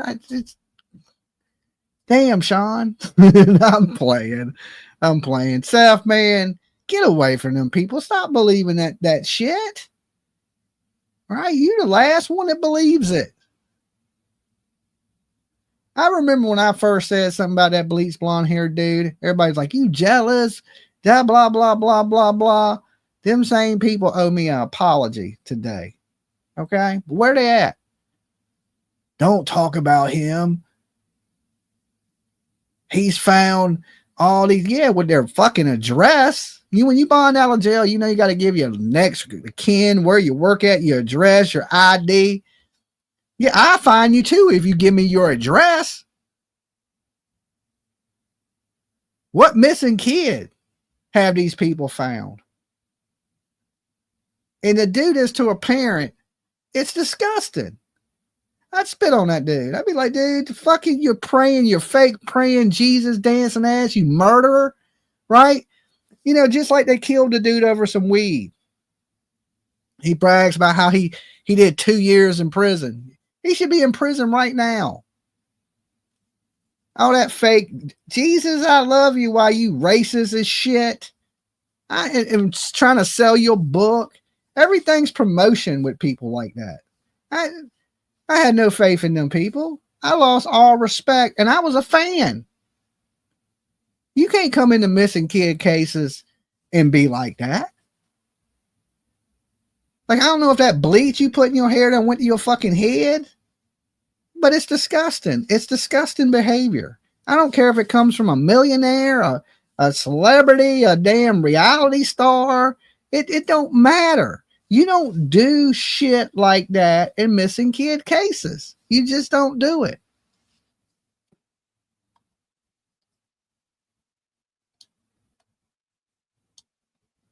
Beth was the glue that held it together. Beth was the one to make sure he didn't do no stupid shit like PJ is for me. You know, PJ's always telling me to shut up. You got to have somebody like that. And then when you don't, you see how fast it was, like a car wreck. Career over. do not pass go. Yeah, it was all downhill from the minute Beth stepped out the picture. Sometimes people are the glue that holds things together, you know, to make sure, keep him on the right path. And then when he didn't have that, and, you know, then he tried to marry Beth's friend, and I just don't see good guy, right? Like, when people try to pray to me and they act like they holier than thou, my big red flags go off. They do. When you up here, this Jesus dancing and fucking, to me, it seems so not real. Because I can believe you can be a religious person and a good person without doing all that. Right? And you come out every week and you give it out a Bible verse. Look at T-Rev. Remember T-Rev? He'd get up here and pray with you while he was at the meth lab. Lying, right? Lying and then, well, let's all say a prayer. Gather around. Let's pray together. I can pray to God that Jesus blesses you and good things, you know. Now, if I was a preacher, I'd be a prosperity preacher. Okay. I was watching a documentary last night on exposing Kenneth Copeland. Okay.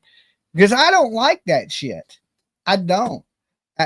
You can tell a fake ass religious person almost from like a mile away. Okay. I think most religious people are your common people.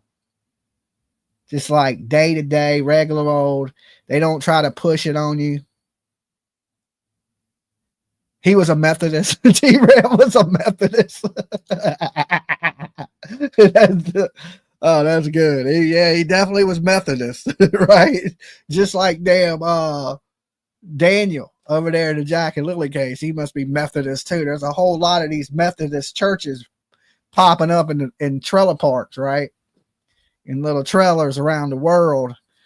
Yeah, but I think genuinely Christian people or religious people can tell, you know, a fake Christian person, right? And I understand it give to the church, pay your tithes, it helps the church grow. And I'm good with a preacher having a Lincoln or Cadillac, you know, having something nice, a decent home. I'm good with that, right? You serve God. You know, you need to be a little blessed. We don't want you living in a dump, right? Driving a Hyundai. You know, I'm good with a preacher having a nice house, a nice car, you know, nice wife, family, you know. But when you live in a fucking $300 million mansion and you driving, flying private jets and you wouldn't feed the homeless, there's a special place in hell for these type of people. And when I look at Kenneth Copeland, I see a demon. I don't know what everybody else sees, but I see a demon. Like, I'm like, this is the closest I think in human form that you can literally see a demon. And like even Joel Osteen, I think Joel Osteen is a great speaker. I do. Now, if he was a motivational speaker, I would support Joel Osteen. But as soon as he threw the whole Jesus loves you, pay me into it, now I look at him no different than Kenneth Copeland. Right? The whole prosperity preaching thing, you know, the more you give, the more blessings you'll get. I do believe that, right? That's the bad part about it is, but how much does somebody should give you to better your life? Like the man's driving Ferraris, private jets, owns multiple mansions, and then we see he wouldn't even open his church up during a storm, right? Like that's what, when you get to where you're like, not only is it sinful, but it's probably the worst, right? Like the worst. And everybody knows they have all this stuff and they just keep giving it to them. This here, take this, take this, take this. And he definitely looks like the devil. I know, like you can see the demon in that man, right? Copeland has always creeped me out. Yeah. And Joe Osteen he looks like a really nice guy, right? You see Joe Osteen, he looks like your typical nice guy, good person, right? Genuine looking. He looks like he could be an angel, but he ain't. You know, like you got millions and millions and millions, and do you need that much in this world? That's my thing. What do you need to be happy? Do you need all that to be a happy person? Like I ain't got a 300. I like to have one, but would that make me happy? No, I'm happy just in life. Now I can see through Joe. Also, yeah. Now listen, I think he's a really good speaker. Like if you needed a motivational speech, Joe Osteen's the man to go to. Just hide your wallet before you go. He's gonna try to sell you 37 books, a damn CD set. You know what I'm saying? Damn, like it's like go to church. It's almost like shopping at QVC, right? And church shouldn't be like that. It just shouldn't. You know, like it doesn't matter. I will dance with the devil and show the devil a couple new moves to find my son, because he's all that matters to me. And I pray to God every day that he keeps him safe. he didn't want to get his church dirty. Yeah. I've listened to a lot of stuff come through, and it's pretty bad, in my opinion. The fact is that, you know, it takes more than just me. It takes people in Sumner County to start saying no to the corruption. I mean, when I turned around and I asked both TBI and the FBI to change the pictures on the flyers.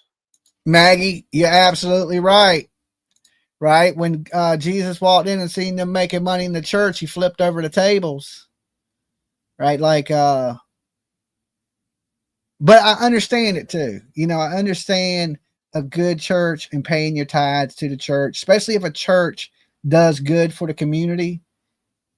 There's nothing wrong with giving to that church. So I would never encourage people not to give to a good church, right? Because you are what you give, you are going to get back sevenfold in this world, right? When you give it from the heart for a good reason. It's the people that take advantage of that and take more than they need. Now, if these preachers lived a modest life, you know, nice home, nice car, and gave to the communities and did things to better the world, I wouldn't have a problem with the churches being worth $1 billion. Kenneth Copeland is worth almost $1 billion. I think 750 million, somewhere like that. You know, and lives in a huge mansion and all these crazy cars, armed security, private jets, planes, helicopters. Okay, I believe in Jesus blesses his people, right? I get it. But I don't believe in that much blessing. Okay, there's a level to the blessing to me. You know, like, yeah, you should have it. You should have a good life. I believe that. Everybody should have a good life. But there's a level to this. And I've seen PJ say Seth shouldn't have prayed to the demon, right? I mean, I understand his vengefulness, right? It's not good to be vengeful, but it's normal to be vengeful.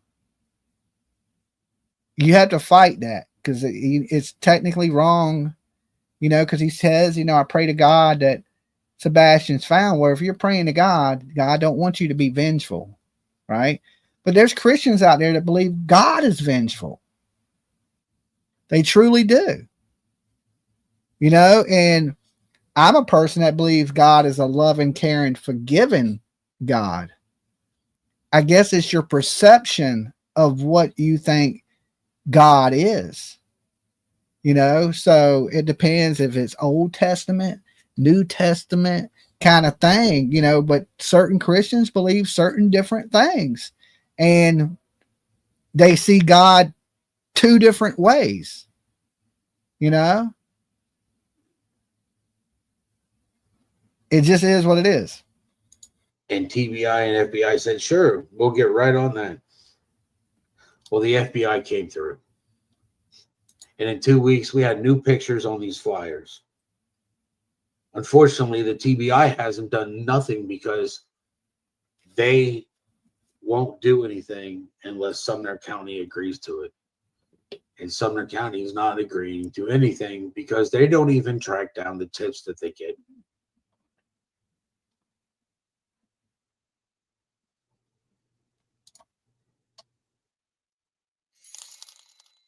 And it's, In my opinion, greed is at the top of the list for the worst sin.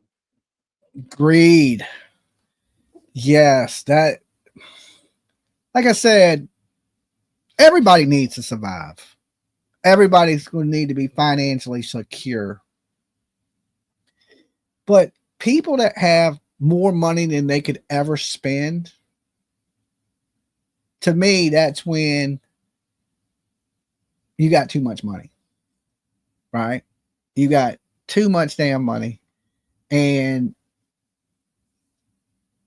you don't need it, right? You can't, I mean, I know you can leave it for your family. They call it, rich people call it generational wealth.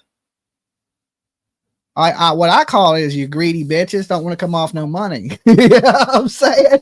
I mean, people call it, you know, you got your difference. You know, I'm trying to build generational wealth. You'll hear rich people say that so that their great grandkids don't ever have to worry about anything. That's good, no? But let your grandkids and your family make their mark on the world. You know, I ain't saying don't leave anybody nothing. I'm just saying that you got more money than you can spend, your great grandkids can spend, and then you could walk right past somebody that don't have nothing and not care. To me, that is insane. It's horrible. I just don't understand how a community can see what's going on and not the community can't do it, doesn't seem to want to do anything for themselves. Not just for Sebastian. I mean, Sebastian lives in that community and went missing in that community. And the law enforcement agency in that community is so corrupt.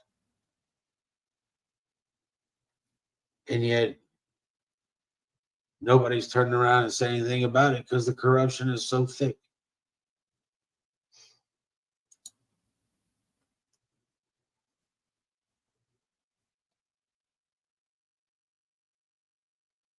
What happened to my relationship? Listen, well, somebody just, you know what?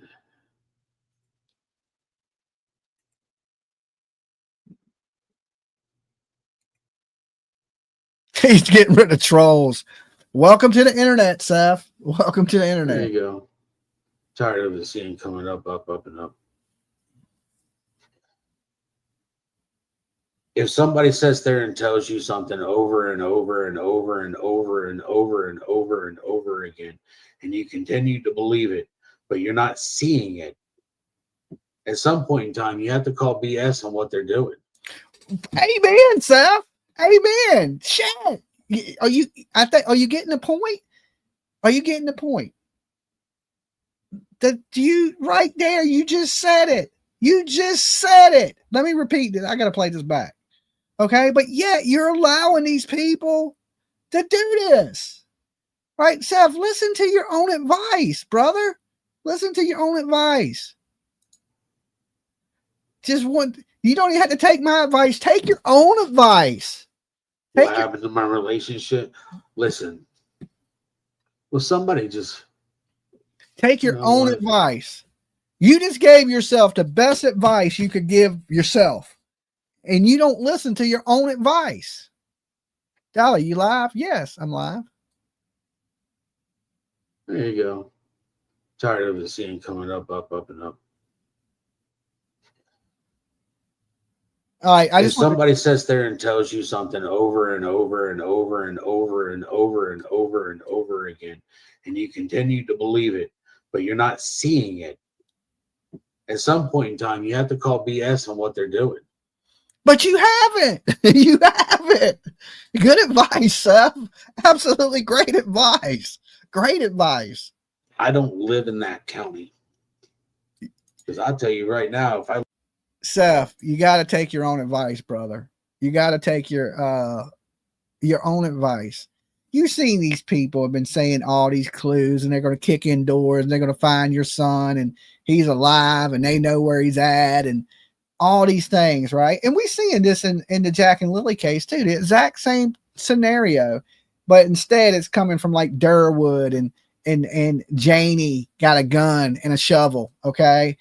But, allegedly she came out and spoke. Daniel got a new girlfriend. People move on with their lives fast, right? But when you see and know something's total bullshit, and you just keep going along with it, and I don't understand it, Seth. I just truly don't. I don't think you're a stupid guy. I've sat here and had conversations with you. I don't think you're a stupid guy at all. But how you don't see this stuff is beyond me, man. It's beyond me. Like, I just been waiting for it to click into your head, right? And you realize it, and you come out and go, man, I don't know what the hell I was smoking, right? Listen, it happens to the best of us. You're going through a hard time, but you're still pushing a bunch of fake people, dude. Why? These people, man, don't give a shit about you, Seth. I hate to be the one to tell you. I don't hate to be. Somebody has to tell you. Somebody has to tell you.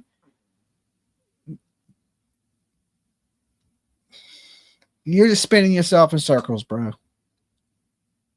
Lived in that county, I would run against that douchebag. I don't like his policies. I don't like what he's doing. He doesn't need a raise. I don't even care about Tony, right? He kept Tony around. I'd be good with that, right? It's the rest of everybody that disgusts me. Okay? Would I like it if all them people were gone? Yes. But I don't think Tony is the worst of them. Okay?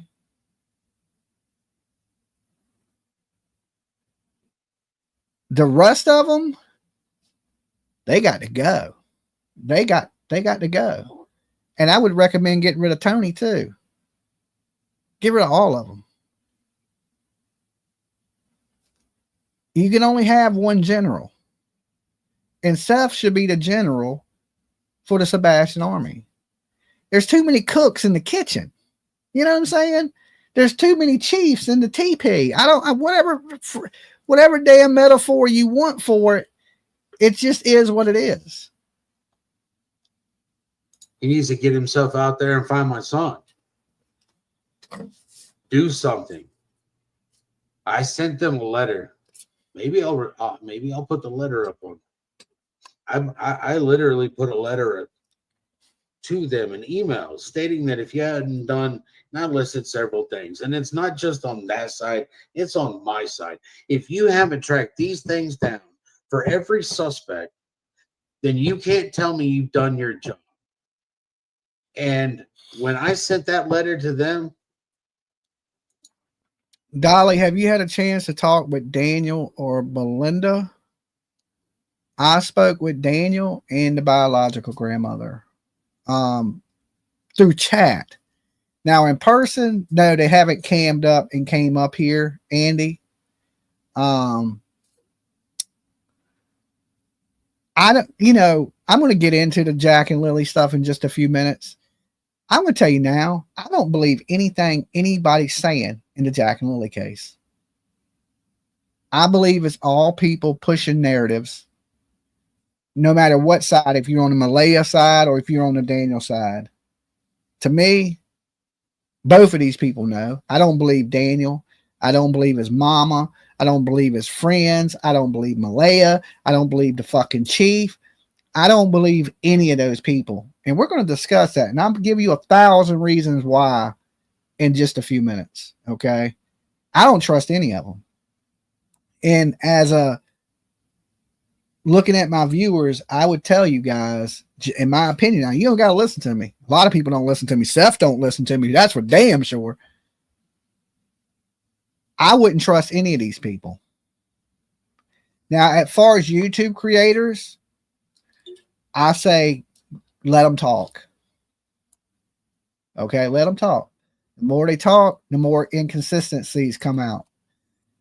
But far as trusting them or befriending these people, trust me, take my advice. Don't do it. Don't do it. Don't do it. Don't do it. Don't do it. Because as soon as you want to be buddies with somebody up here, you start pushing a narrative, their narrative. And then you're like, oh, well, they come on my channel. They're my friend. I don't want to talk bad about them because they might hear me talk bad about them. I don't give a damn who hears me say what. You want to listen to it? Listen to it. You don't want to listen to it? Get the fuck out the room. Because like I said, if you're here for the kids, it ain't about these people anyway. Who gives a damn if you hurt their feelings? If you a suspect in the disappearance of a missing kids, do I care if I upset you? I don't. Because somebody has to be real. Somebody has to be, don't pick a side.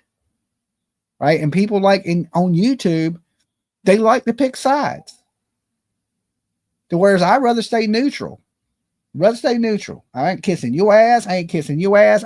We ain't going to hold hands and go fishing together. Okay? We're not going to hang around and drink Coronas at the tiki bar together. That ain't happening. Okay? Like I tell Seth, I talk to Seth, I ain't going fishing with you. We're not going to go dancing. You know what I'm saying? We line dancing with Seth. Can you see that shit ever happening? No. These people ain't my friends. These people are people of interest in missing kid cases. That's it. And that's why I don't like when people are like, oh, well, they cried. They're innocent. A lot of guilty ass people cry. Guilty as hell, prison for life, right? Just because you tell a sad story, don't mean it's true. So I would say don't believe any of these damn people until they're cleared by the police. You're all suspects. Your ass lives in Canada. You a suspect. Not everybody. I'm playing. But if you involved with them right now, you're a suspect till we have answers for those kids. Same thing with Sebastian Rogers. Technically, Seth's a suspect. Even though I don't think he has anything to do with it. That's just my opinion. But technically, he's a suspect. He hasn't been cleared by the law enforcement. He's been vetted, but not cleared. So right now, everybody's suspect still. And the same thing in Jack and Lily. And I don't know, we're going to be talking about Maddie Soto too. And how Jen Soto's not in jail, I can't believe it.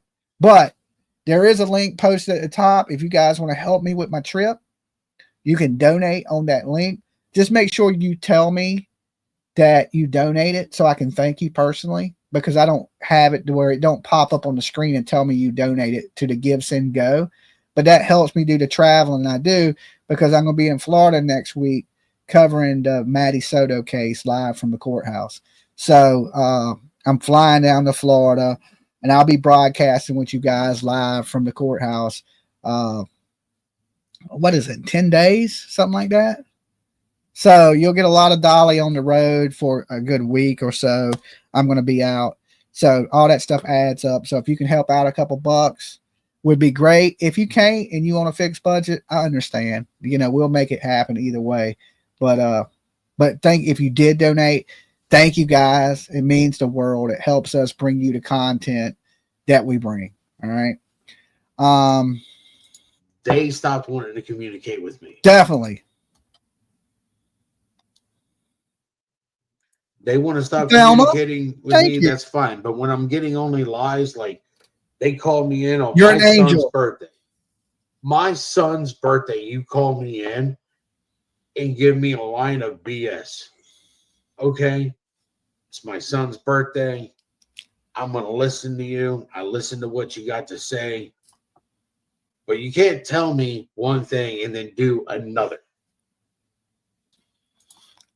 Yeah. You know, I don't know what the police have told him, but Seth's starting to get it. He's starting to get it. The anger towards the police is what he needs. Anger towards the people that are responsible for him going missing, he needs. He has to be a thorn in their side. Listen, if you don't put the pressure on the police, they ain't going to do shit. Okay? Same thing with the RCMP. If you don't put no pressure on them, look, you know, the RCMP was feeling pressure. So what did they do? They came out and said, YouTubers making threats or YouTubers this, we'll prosecute. Prosecute the people that are responsible for On vacation and Miss Dolly and PJ. Thank you, Teresa. Thank you so much. The Blessed Express, you just got you a ticket. $2 drive is alive. Be mad at the people responsible for the disappearance of these kids. It's people putting the focus on other things that shouldn't. Like, why is RCMP worried about what YouTubers are saying? Worry about what happened to them kids. Find the answers for those kids, and then YouTubers wouldn't be saying shit. You know why we're up here saying shit? It's because you ain't finding answers. And if you can't handle the pressure, you can't handle the heat, get out the kitchen. Bring in people that can. Right? But if you don't put no pressure on these people, nothing's going to happen. That's what YouTube can do to help missing kids. We can put this pressure on the police and demand, don't just want answers, we demand answers. And that's the attitude Seth needs to carry moving forward. I don't want answers. I'm demanding you tell me where my kid's at. I want justice for my child. Somebody's going to pay the price. Or you're going to be dealing with me in your face forever. Forever, ever. That's the direction I think Seth should go in. Not just let me run around and believe whatever these felons on Twitter, X, are saying. Guys, you running around the country putting 20,000 miles on your vehicle. You got to focus that anger, that energy, that frustration, that hurt, that pain at the people that deserve it. And I think we'd be farther along. Don't put no pressure on the police and see what they do for you. They won't do shit. You think they care? You think they really care? You think when that chief is going home and that he's thinking about your son 2 years later? No, he ain't. He's thinking about, damn, I wonder if my wife's going to find this text message with my girlfriend. You know what I'm saying? That's what he's worried about. He ain't worried about your child. But if you in his face every day, he'll be thinking about you. But if you ain't, he ain't thinking about you. Right? He ain't thinking about you. He got his own life to worry about. He ain't worried about yours. You got to make him. want to get you out his face. Make him hate you. Make it where he thinks about your ass every day. Then he'll do something to get you away. Okay? Like, I can't stand this fucking guy. We got to find his kids. Put somebody in jail. I don't care if you get a homeless dude and make him confess. Somebody's going to jail. I couldn't get the donation link to open on my phone. I couldn't get the donation link to open on my phone for some reason, but I'll try again later from my laptop. But here's just a small something towards trip. Thank you, Sarah. That's a blessing. Thank you so much. It'll go right on them tickets I got to get to take my ass down to smoldering hot Florida. PJ said the same thing because I really wanted PJ to go with me. And she said, look, I've been to Florida in May. And she's like, I'm not going. She said it is smoldering, deathly hot, humidity real bad. And she just wasn't going to do it. Right.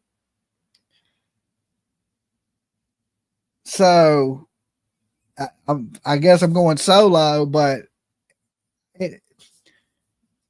I have to do it. It ain't something that I really want to do. It's just something I have to do.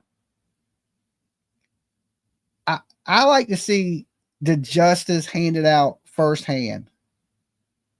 You know, it's the same thing when, you know, Leilani Simon murdered Quentin. I had just recently had a heart attack and I was like, there's no way I'm missing this. I covered this story from the beginning and I'm going to be there to the end. If it was in May, I would. And May was bad, but Orlando in July, nope. Right here, PJ. So she's just like, I don't think you understand how hot it's going to be. And I get it. I know it's going to be miserable on me, right? Because I'm not there to, you know, go to Disney World or nothing. Wished I could have met you, Dolly. Won't be back in Florida till To August. Okay. Well, thank you, Teresa. And one day you will get to meet me. We're all over the country all the time. So it's just a matter of time before you got to look at my ugly face. So I know it's going to be some suffering and things like that. But I think the sacrifices are worth it when you get to see firsthand the look on his face, or when I get to say something to Jen Soto. I mean, that's the reason I really want to go, because when she walks up in that courtroom, you can believe this. She's getting a few words from Dolly, right? I don't know if anybody else has ever said anything to her, but you know good and well, but anybody that's been watching me for years, that she's going to get some shit from me. Okay? That's just facts. I didn't even know you got to tune in, because you know it's coming. You know it's coming. If I'm going there to say something directly to Jen Soto, and I can tell you now, it's not going to be nice, and it's not going to be pretty. Okay? Because she don't deserve any of that. Okay? She don't deserve any of that. And y'all seen it when I went to Karen Reed. Y'all seen it when I went to damn Corey Bixby's. I couldn't say nothing to Adam Montgomery. He wouldn't even show up to court. Okay? But she's gonna get a few words from me. Okay? Now, it ain't going to be bad enough where I go to jail, but it's going to be bad enough to where she's going to know she's a monster. Okay? She's going to know she's a monster. By the time and listen, Dolly I'm loud. You got to remember, I sang in a metal band for 20 years. I am loud. Like, there's no way. Can we do meet and greet on July 26th, please, in Florida? Can we do a meet and greet on 7/26, please, in Florida? I don't think I'm going to be there on the 26th. I'm going to be there the day after opening statements. I'm going to be one day late. I have a pre-engagement for PJ got me something for my birthday. So I got to be in Carolina on the 26th, I believe. And then I'm flying from Carolina to Florida. So I got a meet and greet that I'm doing with Art the Clown. Okay. You may be asking yourself, who the hell is Art the Clown, Dolly? Art the Clown is the actor.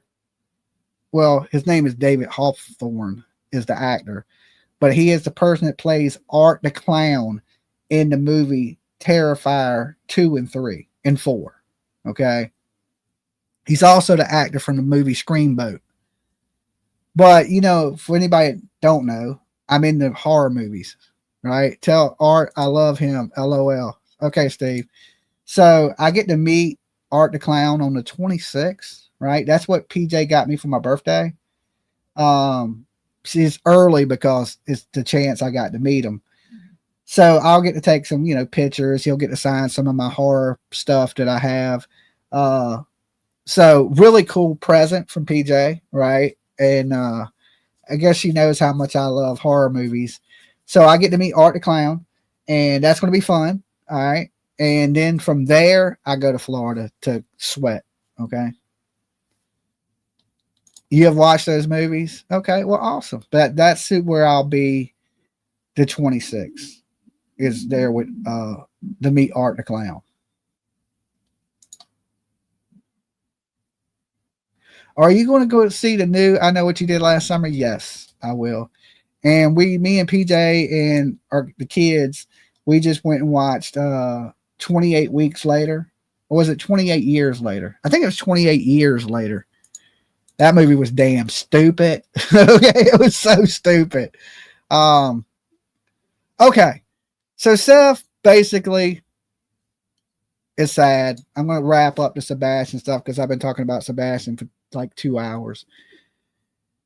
Sad situation for Seth. Misunderstood. Everyone jump on a train. Choo choo. Everyone jump on the trip train. Steam locomotive emoji. Choo Florida, choo. safe travels, This is for Dolly. your trip to Florida. Safe travels, Dolly. Now, the only thing about my trip is I haven't decided if I'm going to drive to Raleigh and then fly from Raleigh to Florida. Okay. Because if I don't drive to Raleigh, I'd have to rent a car. Right. So I'm thinking I'm going to just fly out from drive to Raleigh, park my truck, fly from Raleigh to Florida, and then back from Florida back to Raleigh, get in my truck and drive back to Virginia.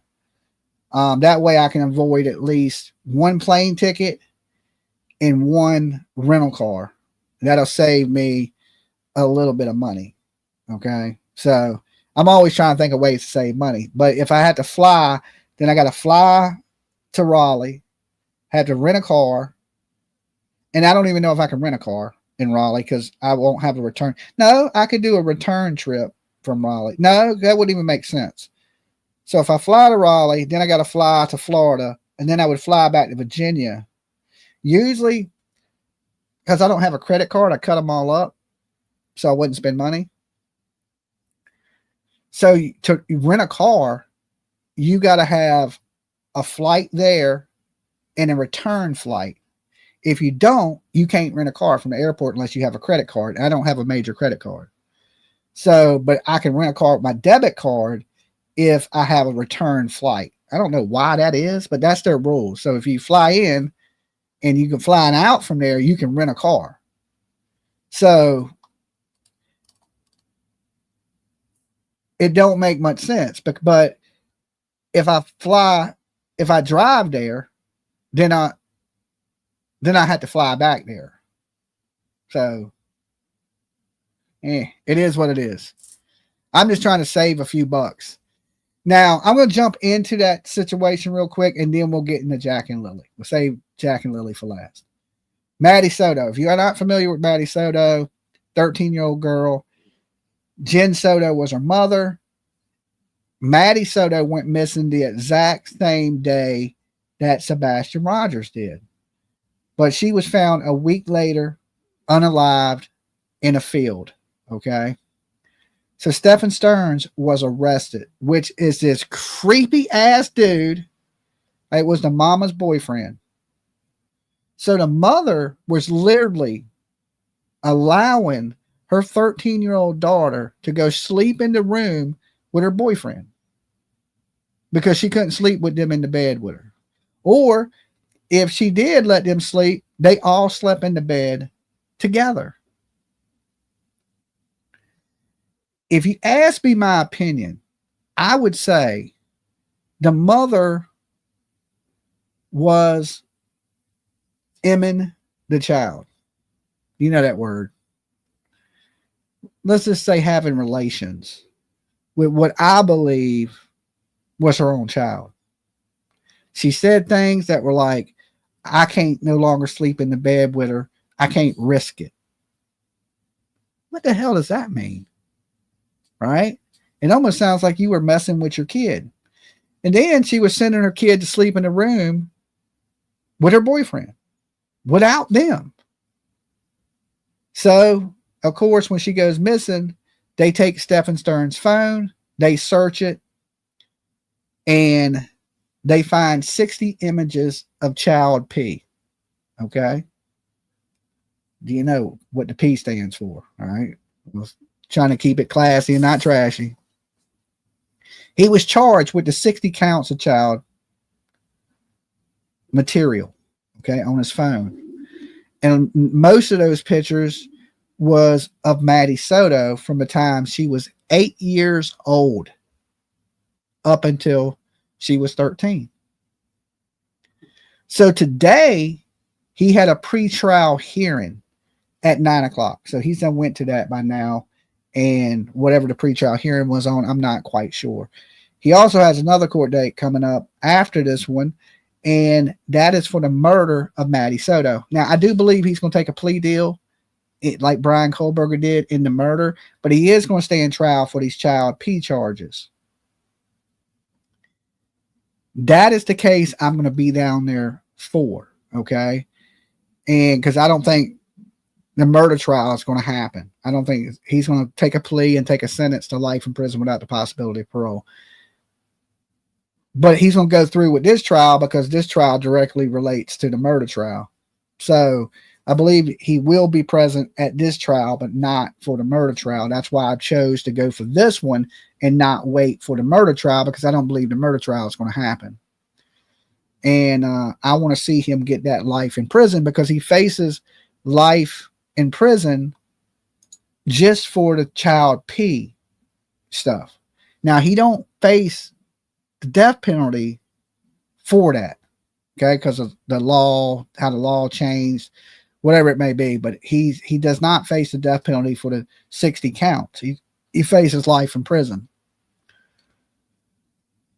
So they're charging him separate with murder, one, and that carries the death penalty. So that's what I believe he will plea out to, is, murder without the possibility of parole, life in prison. So, like I said, the things he did is absolutely disgusting, absolutely horrible. The mother has immunity, Jen Soto, which is so hard to believe that she's had this immunity, right? And it blows my mind. It's like they made a deal with the devil. She definitely, there's no way she did not have a clue to what was going on. She even said that she was worried about the whole Woody Allen effect, or Maddie running off with Stephan Sterns and her being left alone. And I agree with you right there. Jen Soto needs to be in jail too. Absolutely. And like I said, when she walks into that courtroom, Dolly's going to be standing on the steps, waiting. All right, just waiting for the opportunity to call her a monster. Like, it got to be done. Okay, somebody got to say it. She hid. She went silent. She never gave no interviews. She never did anything. After, in the beginning, when she said the kid was missing, yes, she did. But once she knew her child was murdered, she never said nothing else. She never condemned Stephan Sterns. She called Stephan Sterns' dad and told the dad to get him a lawyer. This woman, one of the worst mothers ever, right? I mean, tonight we're talking about some bad mothers. Malaya, Katie Proudfoot, Jen Soto. This could be the damn bad mother of the decade awards, right? It's that bad. And yeah, I'll sweat to see their face. It'd be like a damn sauna and sweaty, but I'm prepared for it, because to me, it's worth it. It's worth it, right? Like, when I watch these people go to prison and I'm there, it gives me a little tingle in my heart, right? It's a good feeling. I don't know why. Some people would rather be in the Bahamas sipping on a margarita. Not me. I want to watch justice be served. And justice is coming. The trial is expected to last 4 or 5 days. So I'll be down there sweating 4 or 5 days. But it is what it is. Maddie Soto needs some justice. And like I said, when we start something, we stay to the end of it. Always have, always will. We don't give up on these kids. We're here from start to finish. And we've done that in a lot of cases. Cody Bixby, Harmony Montgomery, Quentin Simon, Avril Hooks. So we don't quit until it's done. And then we still don't forget them, right? But there's so many, and it's happening constantly. And like I started to look back at some of the cases that I had covered. I was like, man, over the last 4 Audrey Cunningham. I was just talking about Audrey Cunningham last night. An update video. Okay, let me pull it up. I was just talking about Audrey Cunningham with PJ yesterday when we were on the boat. I don't forget what brought it up.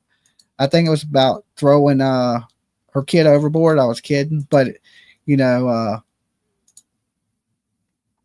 I did learn one thing, that like PJ's kid, she don't like anything, right? She's like the kid from a cereal commercial that don't like nothing but likes the cereal. You know what I'm saying? But when we took her on the boat yesterday to see the dolphins, she had a blast. Like, she's real emo, right? So like, you know how teenagers get to that age where they hate everybody and they're all emo? She's at that age, right? So she couldn't hide the fun she was having, which is good. Now we know what kind of shit she likes, right? So if it's something fast on the water with animals, she loves it. So she's done now. Emo days are coming to an end. We know what you like. You can't hide it anymore, right? We know what you have fun doing. So now it's just all about doing. She's going to the marine science. You know what I'm saying? We're going to be taking her where there's otters, alligators, you name. We're going to take her somewhere we know she's going to have fun now, right? Because all that, oh, I hate everything. No, you don't. No, you don't, right? We know what you like. We seen you have fun. You can't hide it, right? She was all looking all mad and shit. And then when she got on the boat and the water was splashing and she was all happy, and I was like, okay, now we know. You can't. Done now. You've been figured out, kid. You have been figured out. All right, let me see what PJ sent. All right, here we go. Because if that's what you're going to do, well, I'm not going to believe you. Hold on. Let me pause this.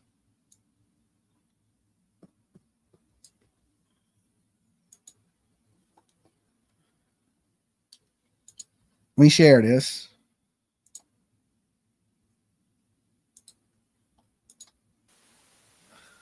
Stephan Sterns in court today. So I'll be down there in just a little bit. Thank you for everybody that donated. And like I said, if you donate to that link, make sure you tell me so I can personally thank you. All right, because that's the money I use to travel with.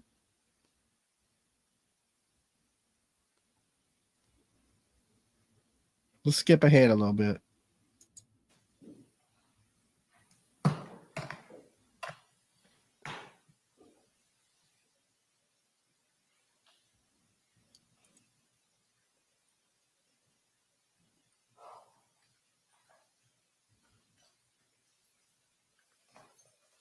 And what we're watching right now is the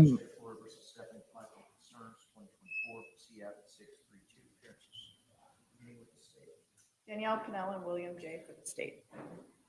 Which is my ballot. this is just a motion hearing. All right, he's here. I told PJ he was showing up to this. There he is. Effing monster.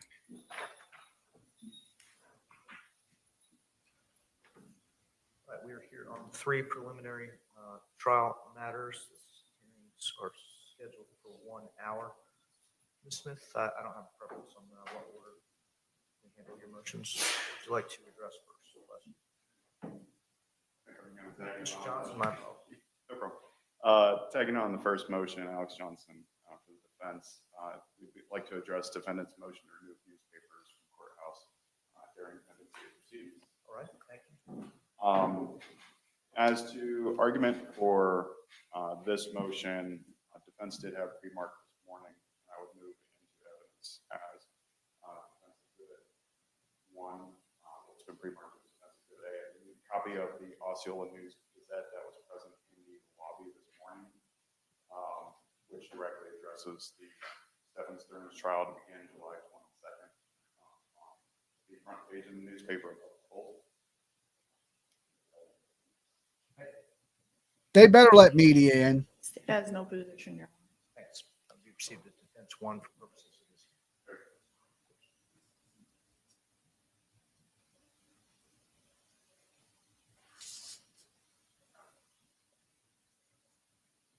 So as to this motion, with the recent denial of the motion to continue, the trial is set to begin next week in this courtroom. And as jurors, potential jurors and jurors that are selected in the trial walk into the courthouse, right in front of security or right beyond security is a slew of newspapers, including newspapers like the Osceola News Gazette, which every time we've had court appearance, Stephan Sterns has appeared on the front page of the newspaper, and the newspapers constantly indicate that there's both a sex case that is currently pending, which is what we're here for this morning, as well as a capital murder. So defense is requesting that That's loud as it goes. just during the pendency of the trial, not ongoing standing order going forward, that we remove these papers so that way the jurors as they come to go about the courthouse. Right, the state takes no position. I have confirmed with jury services that jury services do not provide newspapers to potential jurors. Court always has to be careful balancing the right to free press and the right to open and fair jury trials. I do find that should there be newspapers available where the jurors, can you give me some guidance as to where this table is downstairs? Is it over by the employee area? Is it where the general public would come in? It's where the general public comes in. It's so if you're looking at the first floor, there's the area where you go to the elevators, and then there's the mirror there. Yes. It's the table's right in front of that. Security. Progress screens. Yeah, exactly. I have inquired as to our court administration who provides the newspapers. I think that's a county function. We have proactively reached out to the county to see if we can suspend the delivery of newspapers during the jury selection process and throughout the trial. So your motion is preliminarily granted. Court will direct parties that provide the newspapers not to do so during the jury selection or trial process. Okay, hold on. Let me see if this other one I got is louder. All right, let me see. I think it's just low.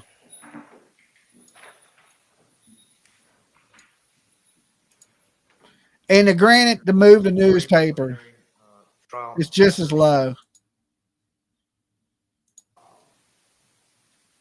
With the recent denial of the motion to continue, It's just low. the trial is set to begin next week in this courtroom, and as jurors potentially. Downstairs. Is it over by the employee area? Is it? Smith? Yes, Judge. Defenses would next like to proceed on the defense's motion to order all media to adhere to the rules of judicial administration and administrative order. Essentially, Judge, defense is asking according to, as the rules require, that the media, and since defense is on the left side of this courtroom and the media is positioned directly behind us, their cameras intentionally inadvertently, I'm not saying that they're doing it intentionally, it's focused on counsel's table in order to get the Mr. Sterns of that nature. So in positioning, counsel's computer screens are in view of the media. So defense is requesting that the media not be allowed to look at, zoom in on, or otherwise project essentially onto counsel's table because of work product and attorney-client confidentiality. I understand that it's attorney-client confidentiality. We have to essentially affirmatively attempt to protect it. So they don't want the media looking at their computers on the table. However, because the table is so large and spacing, it's just asking the media not be ordered, not be allowed to zoom in on our computers or our computer screens. Under the administrative order, it says that communications between attorneys and their clients, between counsel and co-counsel, or anything that's held at the bench is required not to be recorded or broadcasted. So defense's position that anything that is occurring essentially at counsel's table in terms of notes, whether that be handwritten notes or computer screen notes. So the media is allowed in. They just can't. They don't want them recording their laptops. On the laptops, however, even with that, it's still doable for the media, and sitting in court with dim screens and dark lines for multiple hours is going to cause headaches, but also to protect not only Mr. Sterns' confidentiality, but potential other clients' information who we're working on while hearing court. Media not to look at zoom in on computers or counsel's The state doesn't have a position. However, I think if the court is going to issue an order, it needs to be everybody in the courtroom, not just specifically.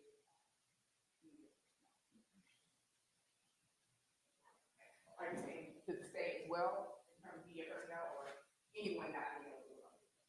There's a lot of amateur media people that will cover this trial. Yep, And me. use phones, from my experience in other high-profile trials. So the order should be broad enough that it covers everybody in the courtroom. Perhaps even an order that people in the gallery should not be allowed to have their phones out during the trial. Yeah. Sometimes they need daily reminders. Sometimes they need multiple daily reminders, but they also focus on the state's computer, and we are obviously against that for the same reasons. So no phones. Damn it. All right, our relationship with the media has been a good one there, and essential community partner. As I said, we're going to try to ensure that this Thanks, Steve. trial and fair trial. The days of passing notes back and forth are behind us. A little experience working with each of the attorneys here. I know that your coordination with witnesses, with each other, with presentation, with evidence, computerized. We'll expect that the media will comply with Florida Rule of Judicial Administration 2.450, as well as our Administrative Order 2023-23. That order is fairly specific under subsection 2E, indicates that representatives may not cover sidebar or bench conferences, no recordings of conferences or information that occurs between attorneys and clients, between co-counsel, between counsel and presiding judge of the bench. I've done several trials where the media was involved. The only violations of 2.450 in our administrative order, in my opinion, have been inadvertent. Issues were when the camera operator perhaps went to a wide shot that included faces of the jurors during the trial, or there was a microphone that was inadvertently picking up communications through the microphones at counsel table after the microphones had been apparently muted by the attorneys. These are technical issues. We have a technical team here that the media is absolutely welcome to coordinate with. The administrative rule gives the media an opportunity to meet with our court administration if they have any questions about what the court's expectations. Yeah, it's low. The court will expect that media representatives will be credentialed pursuant to the rule. Non-credentialed members will not be permitted to have out cell phones. So I need to get credentialed. see no issue with the. because like my LLC will go into place this week, Dolly Vision Media Group, and I will be able to apply for Media Pass. So maybe I need to go ahead and call down to the courts today, PJ, and see what I need to fill out for my Media Pass. I know you're watching. Request to have the media comply with the rules that are already in place, and the motion is granted. If representatives of the media have specific questions, they may contact my office. I will direct them to our court administration personnel, provide a copy of the administrative rule, which I'm sure they are most familiar, and judicial rule, judicial administration. So the court will expect that will be scrupulously followed in an effort not to impede fairness.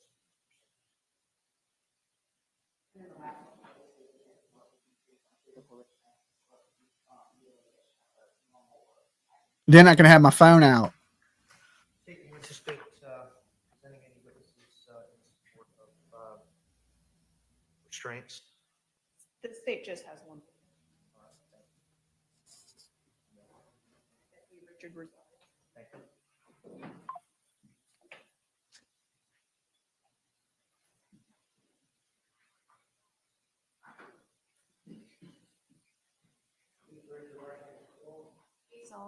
Okay. PJ is on it. She already has my Media Pass paperwork. Okay.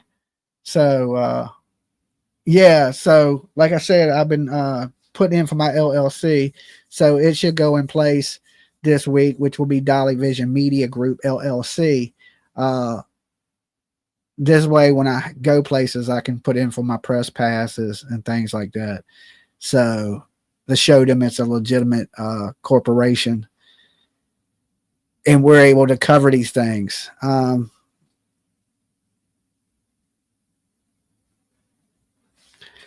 Trust me, guys, it's low for everybody. I guess they didn't realize that they were going to be recording it, and their audio, it's loud as it gets. So, but then you got to remember, I'm going to be down there for this, covering it live. So y'all be able to hear me, that's for sure. Okay. Dang, she's good. She already has your paperwork. Yeah, well, we've been planning on doing this. Well, I have for a while. And if I'm going to be there, I want to be able to cover everything. And CrimeCon won't give you any shit, hopefully. CrimeCon's still not going to give me a spot. They believe I'm too controversial. But, the business of Dolly Vision will be a corporate business, and it's a legitimate business. So, how they treat me now, that's debatable, but I will be able to, be up in these court cases and cover it just like any other media group. So, I have my credentials as a media company legitimately,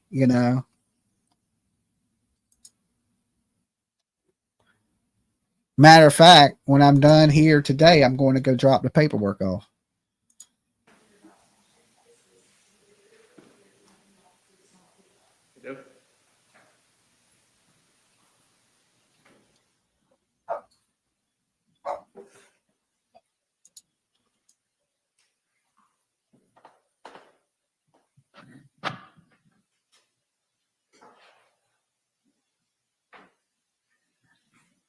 Good morning. Will you spell your first and last name for the record? Yes, Ricardo, R-I-C-A-R-D-O. Last name is Rosario, R-O-S-A-R-I-O. How long have you been employed as a court deputy? Since March of 2017. And is your primary assignment to this courtroom that we're actually in right now? Yes. Are there policies in place for the use of any type of restraints during a felony criminal trial or an accused? That's correct. And how many felony criminal trials have you participated in as a court deputy? Numerous countless, I can't remember how many. That's fair. What type of devices or restraints are available that would be out of the view of members of the jury? So each courtroom has two, one device is kept downstairs in the first floor, which is a stun cuff. And in the courtrooms, we have a leg brace. How is a leg brace utilized by court deputies during the pendency of a criminal trial? So a leg brace is essentially a long bar. It has 4 straps. And in the center, there's a tab that you can pull so the person can sit down. Otherwise, the bar won't bend. So basically what happens is when the person sits, it bends, but when they stand up, it just locks and prevents the person to run away. They would have to essentially hop away because that leg is stiff. What is the purpose? Let me ask you this. Are there any safety concerns for you as a court deputy in this courtroom should a accused during a criminal trial not be equipped with such a thing as a leg brace? That's correct. So when any inmate is brought over to the courthouse, they're restraints, handcuffs, and leg chains. When they're brought over for a trial, they are dressed out in proper attire, suit, and at that point, they're in the custody of the sheriff's office, and we have to maintain a level of safety and security for the inmate and Chain 'em up. everybody else in the courtroom. So that's the reason why we utilize those restraints. Is there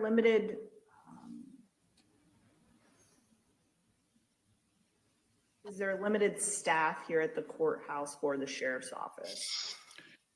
Yeah, so in a perfect day, the felony courtrooms will have 3 deputies. Misdemeanor courtroom would have 2, and civil would have 1. But due to staffing, sometimes people take off or they're sick, and it creates a safety hazard if we're running a high-profile felony case with just 2 deputies.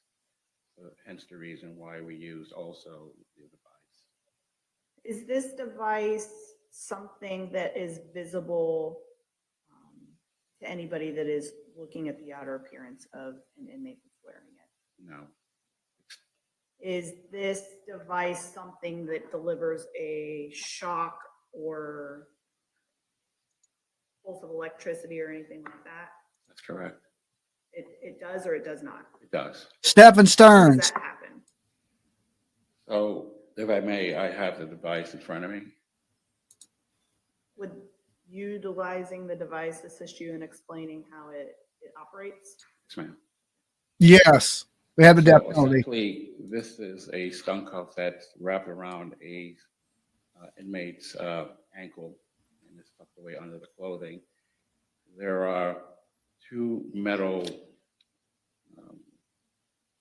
pieces here that is close to the subject's skin, and the strap is placed accordingly and wrapped not tightly but snug that it won't fall off. The remote is this right here, which is kept at all times with a deputy within the courtroom. Nobody knows who has it. It's hidden discreetly. No one sees it. To activate this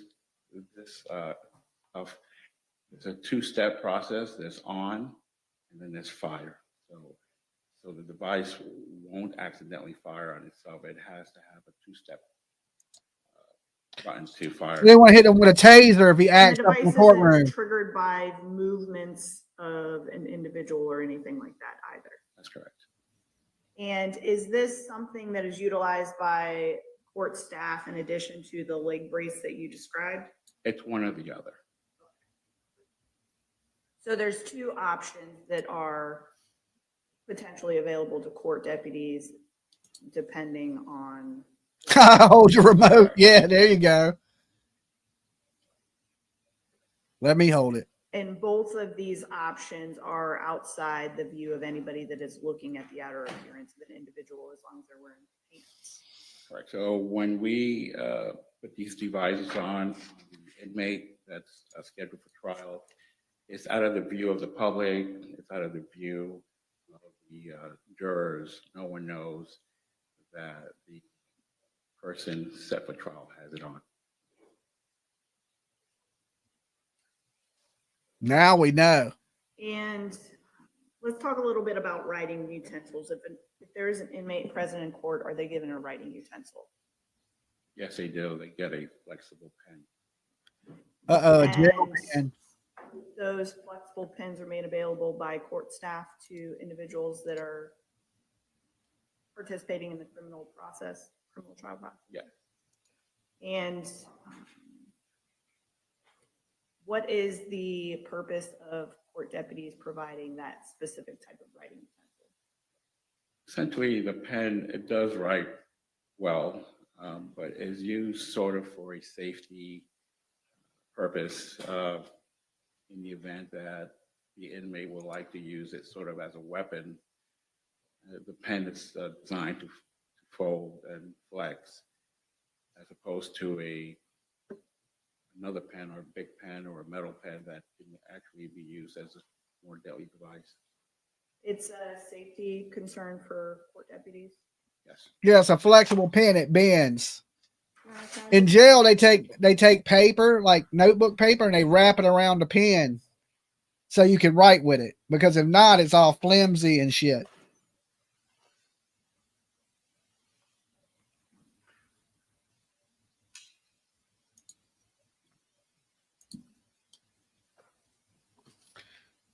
Stephan Sterns pretrial. Maddie Soto.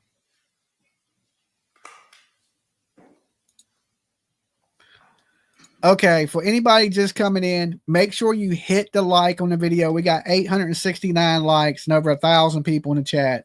That is Stephan Sterns in court today. This is a pretrial motion. I will be down there covering the trial live for you guys. I'm flying down to Florida next week. I'll be out there sweating in front of the courthouse and inside the courtroom for the Stephan Sterns trial. We're trying to get my media pass now. If you want to donate to that and help me get there, there's a link posted at the top of the chat. If you do donate, make sure you let me know so I can thank you personally. It's our Gibson Go app that's up top pinned in the chat. And that way Big Brother don't take a chunk of that. And we have money to do these traveling and covering these cases that we do. So I will be there in person for the Stephan Sterns trial. That is what we're watching right now. And they're just going over motions. Like, can cameras be in the court? What can media cover? Can he be shackled? Things like that. I say shackle him. I say tase him. I say throat punch him every time he walks into the courtroom. That's what I say. But listen, I got no pull here. Okay, because I'm definitely for a throat punch, right? Every time he walks in the courtroom, one good throat punch, right? But I hate seeing criminals. Thank you, Sage, for posting that. That is the link right there to donate to our travel funds. Well, I'm going by myself. But I got to fly down there. So every buck or two, if you could spare it, helps. Thank you guys that have donated to it. That is awesome of you. So it's just going over his rights, and these criminals have more rights than the victims. What right does Maddie Soto got right now, right? None. She'll never graduate, So I say chain him up to a pit bull and let the pit bull chew on his face. I mean, let's stop giving criminals all these rights. Okay. So we know he's going to be in the courtroom. We know he's going to have a taser. The media can't show the computers. If you have a media badge, you can have your phone out. So we're working on my media badge right now. I got to drop the paperwork off for my LLC today. So that'll go into effect. And then that way, when I'm sitting in the courtroom, I'll be able to text in the chat. I won't be able to talk to y'all, but I'll be broadcasting it from my laptop and I'll be typing in the chat room of, you know, what's going on in the courtroom that y'all can't see.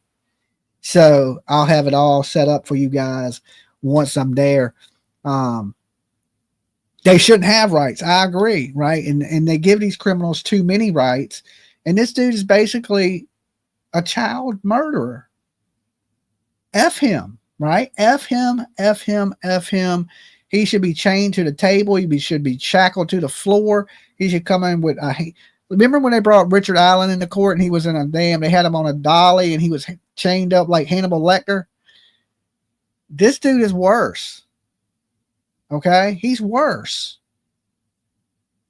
Because even Libby and Abby in the Delphi murders, they wasn't sexually assaulted and abused for years. He SA'd these children, that child, and he did it for years, and then he unalived her. To me, he's worse than a Richard Allen. I can't wait, Dolly. Thanks for what you do for us. No problem. Just, when I'm down there, buy me an icy cold soda because it's supposed to be hot and humid, and I'm probably going to suffocate out there in that Florida heat. But we ain't missing this. Like I said, we cover it from the beginning to the end. There's no kid left behind with us. To me, it's closure in another case, and that's what it's about. I didn't think Richard Allen is the guy. I don't either, to be honest with you. I don't think Richard Allen was the guy either.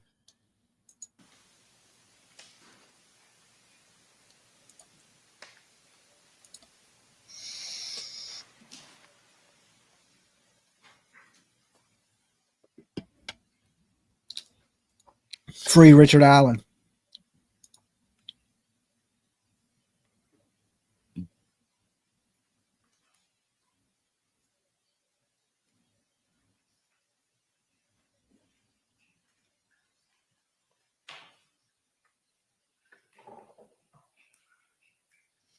No, they never had Richard Allen's DNA.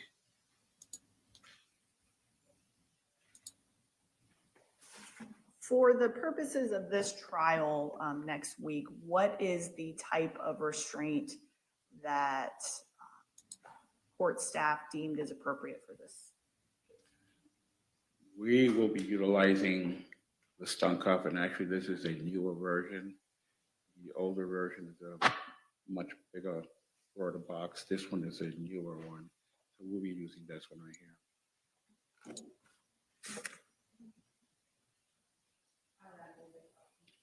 Thank you. Good morning, deputies. Good morning. Now, you talked about the number of deputy or court personnel typically kind of staffed in the courtroom. Are you aware of what arrangements, if any, have been made in terms of staffing for this trial? None yet. So you don't know how many deputies potentially would be or won't be in the courtroom? That's a question above my pay grade. So I just will have to figure that one out. Understood. Now, you talked about two different devices and you indicated the stun cuff is the intention in this case, correct? Yes, ma'am. And is that because that's generally what's used in this courtroom or because of what? 99.99% of the time, we always use a stun cuff. So I want to talk a little bit about the leg brace since you did talk about that. Now, this leg brace, this is a longer device. Like it's not as small as the stun cuff, correct? Right. It's essentially a metal bar. It's pretty long and it has 4 straps. And to your knowledge, is that comfortable or uncomfortable? Just can't bend your leg. I would say rather a bit more cumbersome because it's strapped alongside the leg of the person. And if they stretch their leg, it'll snap shut.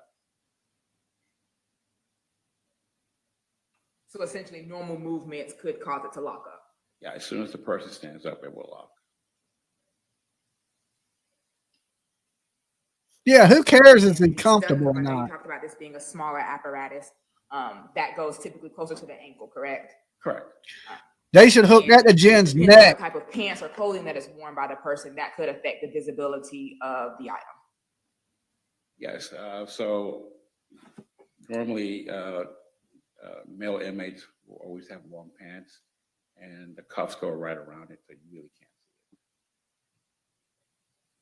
but the pants leg would have to be wide enough to kind of flow and fall over so it wouldn't be visible, correct?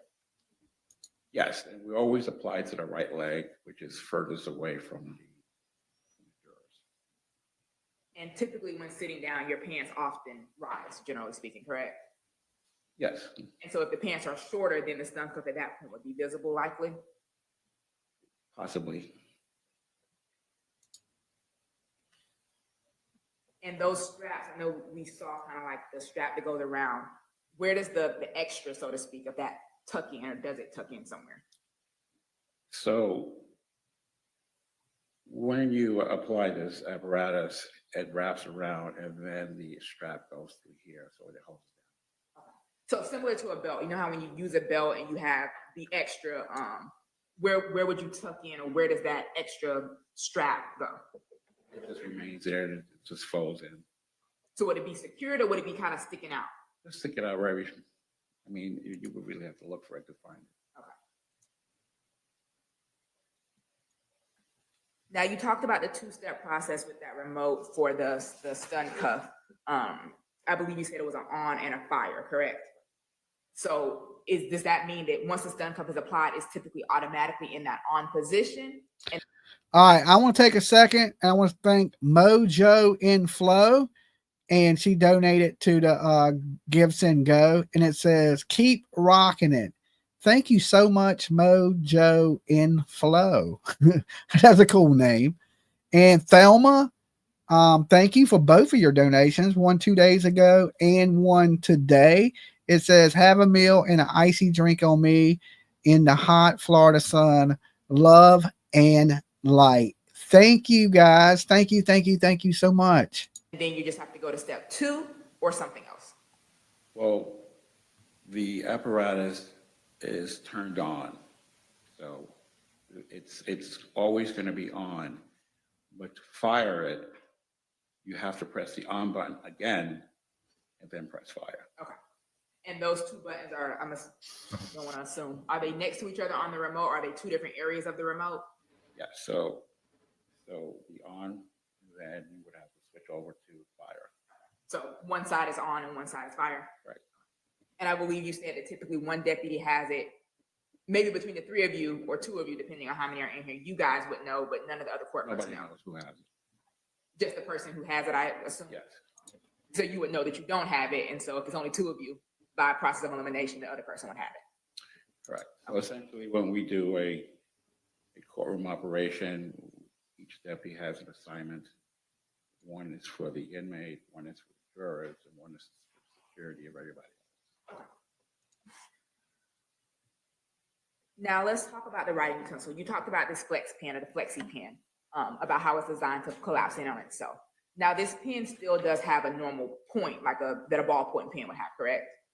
Right. Would the utilization of, say, a felt pen be something that would potentially not be a safety measure? Well, we're not really concerned about the tip of the pen. We're concerned more of the body of the pen. A more firm structure to be used as a stabbing type weapon. And with, are you familiar with felt pens? Okay. Now with those, typically that point, it's soft, correct? Yes. And with the flexi pens, and even with the stun cuff, those are only utilized for people who are in custody, correct? If an inmate who wasn't in custody was sitting at counsel table, he wouldn't have to have on, or she would not have to have on a stun cuff. Dr. Latina says, Dolly, I'm delighted to donate towards you trip to Maddie Soto's court case. Pray for all victims of SA. Thank you for continuing to shine light. Thank you so much, Dr. Latina. You are absolutely awesome, guys. Yeah, it's going to be a hot one. And of course, you know, I just want to see justice. And I want to be able to bring that justice to you guys here live. And of course, I'm hoping Jen Soto will show up as to testify against Stephan. And I get to see her outside of the courtroom, okay? Because I'm going to be waiting. There's some things that I got to say just to get it off my chest. This lady got to know how America is feeling about her. And I am just a messenger, okay, for all of us. Because what I got to say to her, I believe is what all of us want to say to her. So when I say something to her out there, I'm speaking for each and every one of you guys, okay? I am just the voice of everybody in this room. This woman is a monster, and she needs to know she's a monster. So thank you, Dr. Latina. Thank you guys that have been chipping in on my travel expenses. You were absolutely great. So it'll help a lot. It's the difference between me staying in a crack hotel and me staying somewhere that don't have bed bugs. Okay. So thank you guys. Thank you so much. And like I said, if you do donate to the Gibson Go, just let me know, like Dr. Latina did. She said check it. And because it's not like a super chat, it don't pop up on the screen. But there's nobody, you know, YouTube takes a percentage of everything here on YouTube, and it makes it hard to travel, because when you put it into that, it gives it to me immediately. When you super chat me, that money don't come for 45, what is it, a month later, depending on what time in a month it is, but it's at least 30 days out. So that don't really do much for, it's hard to finance anything like that, but it helps a lot with the link and stuff like that. So it means the world. And I'm going to bring y'all some really good coverage of this. And I had planned on going out to Brian Kohlberger, but that one don't look like it's going to happen. So we ain't got to worry about that one. Just the whole Florida thing. And I've been to Florida. I just been to the coast of Florida, and it wasn't hot when I was there. I don't know what time of month it was when I was there, but I've never been to that part of Florida. So, you know, maybe we'll go see some alligators or something also while I'm there. I like alligators. You know, y'all like alligators? We'll do something other than just a court too. You know, we'll go look at some alligators or something. I like alligators. So we'll probably go see some alligators while I'm there too. Or a leg brace, correct? Right. And writing utensil. If a person was out of custody, they also would not have to use a flexi pen, correct? We normally give them flex pens. Even a person who's out of custody? Yes. In terms of, I know you talked a lot about safety. Are you aware of any attempted escapes or anything like that for Mr. Sterns? Yeah, so I'll be covering it, but I won't be there. Sterns or any other inmate. Mr. Sterns specifically? No. Can I have a moment, Judge?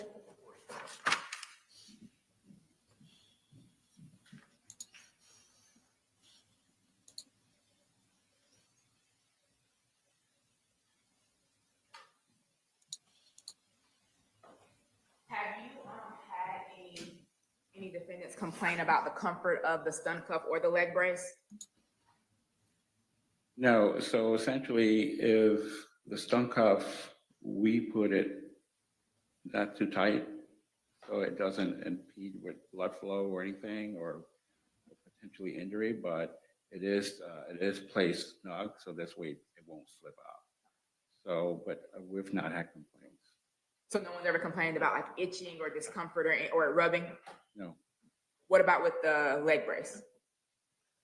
I've not had much use of the leg brace. So the leg brace, to be clear, is if the courthouse has a number of jury trials of that day, and these stun cuffs are placed in the chargers respectively downstairs in our office, and whoever gets there first just grabs them, then we just have to go to the leg brace because there's no more stun cuffs. Okay. And do you know how many stun cuffs the sheriff's office has in terms of within the courthouse? Who cares if he's itchy? I believe we have 4. And I know you mentioned staffing and things like that haven't been addressed there, so you're not necessarily sure of the logistics of what potential other trials might be needing them. So normally with big high-profile cases, there's a meeting with the judge, court, jury services, and sometimes our supervisors will be there just for logistics. Okay. But I believe you had said that at this point, you're not sure if it's happened or you weren't a party to it. Exactly. I have no knowledge of anything. And then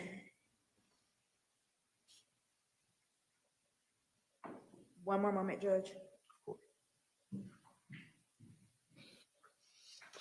So, you know, they're worried about how comfortable he's going to be. How comfortable was Maddie Soto? Who cares? Chain this dude up. Like that. Are you aware of any violent outbursts or any propensity for violence that Mr. Sterns has demonstrated during the course of his incarceration? No, he's been quite compliant with everything we tell him to do, as far as just remain seated and Thank you. this way and sit down. He's not giving us a problem yet. No further questions, Judge. I agree, Anon.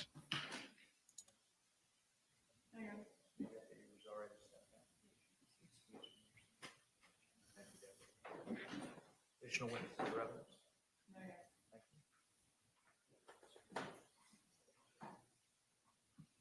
They should strap that stun cuff to his face. Yes, Judge. Army Mom just sent donation. Asking that Mr. Sterns be free of the either use of the leg brace or the stun cuff. And we're also asking for the use of a regular Thank you, Army Mom. Why do you care what writing intensely? Judge, in prior experience, the flexi pens, they often skip, they often. Okay, I'll just say, thank you for donating to the Give Send Go Army Mom 2020. It says, thank you for all you do. Safe travels. Love you and PJ. We love you guys too. And thank you so much, guys. Thank you so much. And, you know, listen, you know, she don't want him to wear the stun cuff or the leg brace. I say he wears both. Okay. A matter of fact, put one on each leg, put him on his arms, put him on his neck, put a damn spike collar around. I don't care. Chain this dude to the floor. Don't take him to the wall. This dude deserves nothing. Okay. He gave that little girl nothing. He deserves nothing. This shit makes me sick. Don't have ink or they don't write well. So when a time is to communicate, especially in an attempt to not use the microphone, so they counsel can pay attention to what they're being asked. Having a utensil that writes and functions easily and freely as opposed to having to stop, well, not necessarily stop the proceedings, but trying to get a deputy's attention to get us another flex pen, while we're also trying to watch what is being presented, listen for objections or making necessary objections. Essentially, it's a distraction if we're having to make sure that his pen is working, he's able to communicate with us, or being able to read it if it's sticky, so we're trying to figure out essentially what are the holes in the bubbles of what he's writing. Generally speaking, the flexi pens in the past haven't been the best. And I understand, kind of like a regular pen, you grab one out of the box, if it works good, it works good. So we're asking for like a felt tip, and I understand the deputies. It ain't the pen, lady. Let me explain something to you, because you can tell she ain't never been to jail. A flexi pen is a pen that is like a piece of clear rubbery plastic. So as you bend, the pen can bend in half, you can twist it, you can turn it. It's like it's super flexible. So you can't really stab nobody with it. They're not worried about the tip of the pen. The pens work perfectly fine. Okay, so you acting like the pens don't work. They work. Okay, I wrote letters with them. Okay. But what people do in jail is they take pieces of notebook paper or their court papers, and they wrap it around it until it's hard and thick, like you know how a plastic pen has the plastic covering on it? They do that, and then they'll take tape and tape it and put it in there, and you write with it like a real pen. Then it won't bend. But you know, you can't give them, they're not worried about the tip. They're worried about him stabbing somebody with the plastic becoming a weapon. So they don't want him to have a weapon. They're not worried about the tip of the pen. Like, so, yeah, they don't want him to have a shank. They don't want to hand him a shank when he walks into the courtroom, you know, because you can stab somebody in the neck with a pen. It's hard. You stab them in the neck with a flexi pen, and they ain't going to do nothing, right? It just ain't going to do nothing. Like, they like, you can bend them around, like, you know, and like, they're super flexible. You know how if you took a pen and you took it out of the plastic and how it has just a plastic tube with the ink in it? It's just like that. But even the tip of it, you know how it has the plastic, but they take that too. So it's just a little piece of metal that's tiny that sticks out, and the rest of it is flexible. right? Bendy. So you can't really stab nobody with it. I mean, you could stab them in the eye, it might do something, you know. In terms of the safety concern, it's the defense's position that you took a felt tip pen, being it's a soft tip, it's essentially a marker. We would give it to him without the cap, would be sufficient. He would be able to write and communicate with us easily and effortlessly without having to worry about him stopping or not working and things of that nature. So we're asking for the use of a regular writing utensil felt tip pen utilized. And then in terms of the restraints, again, we're asking for Mr. Sterns to be free of physical restraint. I understand the policy of the sheriff's office of that nature. However, Thank you, Pamela. across the board, there's been no testimony of any escape attempts, any however, that the actually testified the opposite, that he's compliant, that he listens, follows directions, does what it is asked. So, and I understand the staffing issue. However, at this point, they're not aware of the number of deputies that will or won't be in court anyways. So the defense is asking that Mr. Sterns be free of physical restraints. Because if he was out of custody in this case, he would not have physical restraints. I know the deputy testified that typically people who are out of custody also use flex pens. That hasn't generally been my experience in this courtroom, but that could have changed since the last time I've done a trial here in this courtroom. The defense is asking that Mr. Sterns Stacy, if you just tuning in, we're watching the pretrial motion for Stephan Sterns in the Maddie Soto case, because I will be down there next week covering this live. We're about to get into the Jack and Lily Sullivan case here in just a few minutes. I know it's been a long one today, and each case I've covered, we've kind of put like a couple hours into it. So this one, you know, we're going to get through just a little bit more of this, and I'll jump over to the Jack and Lily stuff. But this is just saying what Stephan Sterns is allowed, like, you know, and the media is allowed to do. He's going to end up having to wear this brace. They're not going to let an alleged killer with these type of charges not walking there with some type of restraints. They're going to restrain him. I know the judge is going to say that. So, but they're battling that right now. So that's what you just tuned into.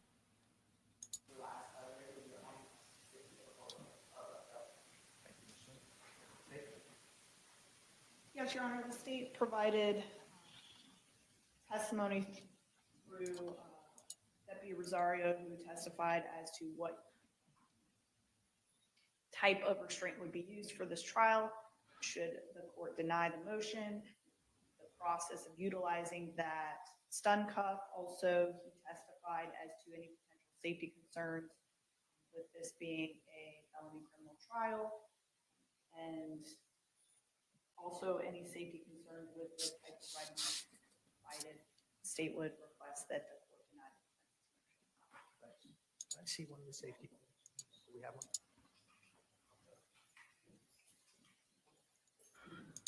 They want to see a safety pin.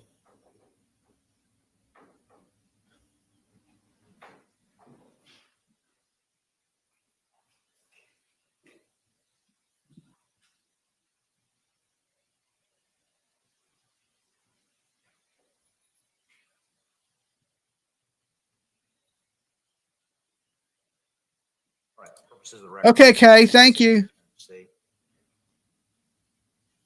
basically, the internal tube that has the ink in it and surrounded by a clear rubber tube. I knew what they looked like, boy. Let me tell you.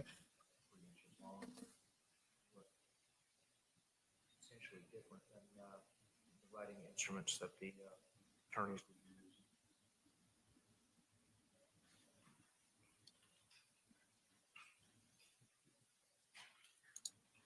Give him a crayon. Right. On the capital motion, we're not in uncharted territory. There's some case law that applies to this case. We review state 894 second 178. It's a Supreme Court case from 2004. In that case, there was a defendant that was charged with a serious crime. In the appeal, they took issue with the electronic restraining device dealt in that case. In that case, the defense cited the United States v. Durham, it's 287, Federal 3rd, 1297, 11th Circuit 2002 case. In that case, the 11th Circuit indicated that a stun belt poses a greater threat to the dignity of the courtroom than shackles that were based on a potential that it is reasonable to assume that much of the defendant's focus and attention when wearing a stud belt was occupied by anxiety over a possible triggering of the belt. Interestingly, in that case, there was an accidental discharge of the stun belt that occurred outside of the presence of the jury. Florida Supreme Court in that case found that the judge's discretion in exercising the discretion to wear. Guys, it's just low. It ain't nothing I can do about it. When he gives his decision, I'll let you know. So basically, he's trying to decide should he wear the stun belt and use the pin. Okay. So I know it's low. It's just the way they recorded it. It's but like that on both videos. So it's not on my end. It's on their end. If I could turn it up louder for you, I would. But right now it's just a pretrial, and they're deciding what can and can't be done in court next week when I'm there. Okay. Was warranted.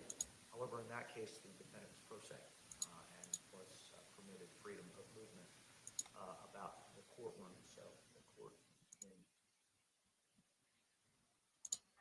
the Weaver case surmised that there was no lesser alternatives other than the stun belt to allow freedom of movement, as well as accomplishing the concerns, which was a concern regarding escape or proximity to the attorneys, the jury, court.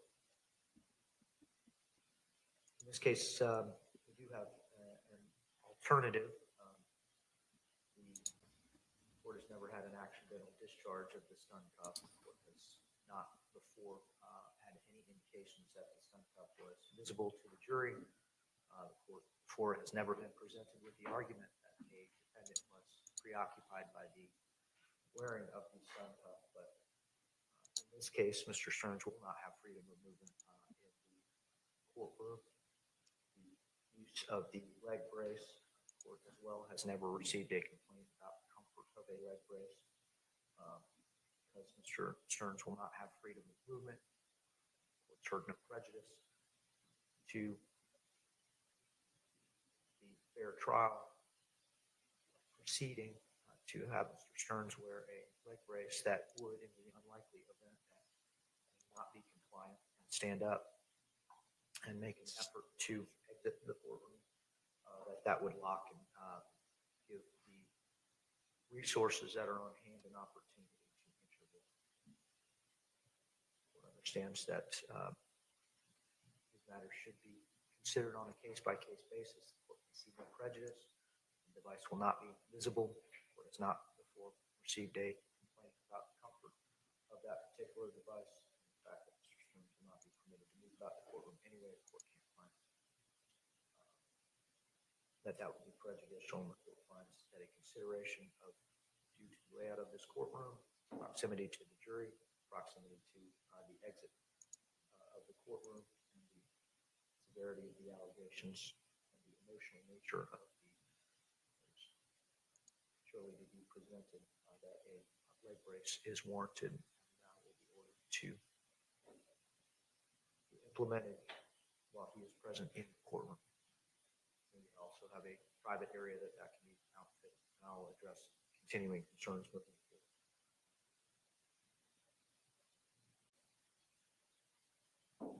That is going to conclude our hearing. Use of the pen. He'll be provided with a felt pen. I'm going to ask that that be specific to Mr. Sterns. That will remain in the courtroom. When he comes and goes, he can have the flex pen in the back if he wants to write notes while we are not present in front of the jury. The court understands the concerns of the Okay, there we go. That's it. He wrapped it up. So they're going to give him a felt tip pen, so he don't got to use the flex pen. All right. He will be wearing an ankle monitor or the leg brace. They didn't rule that out.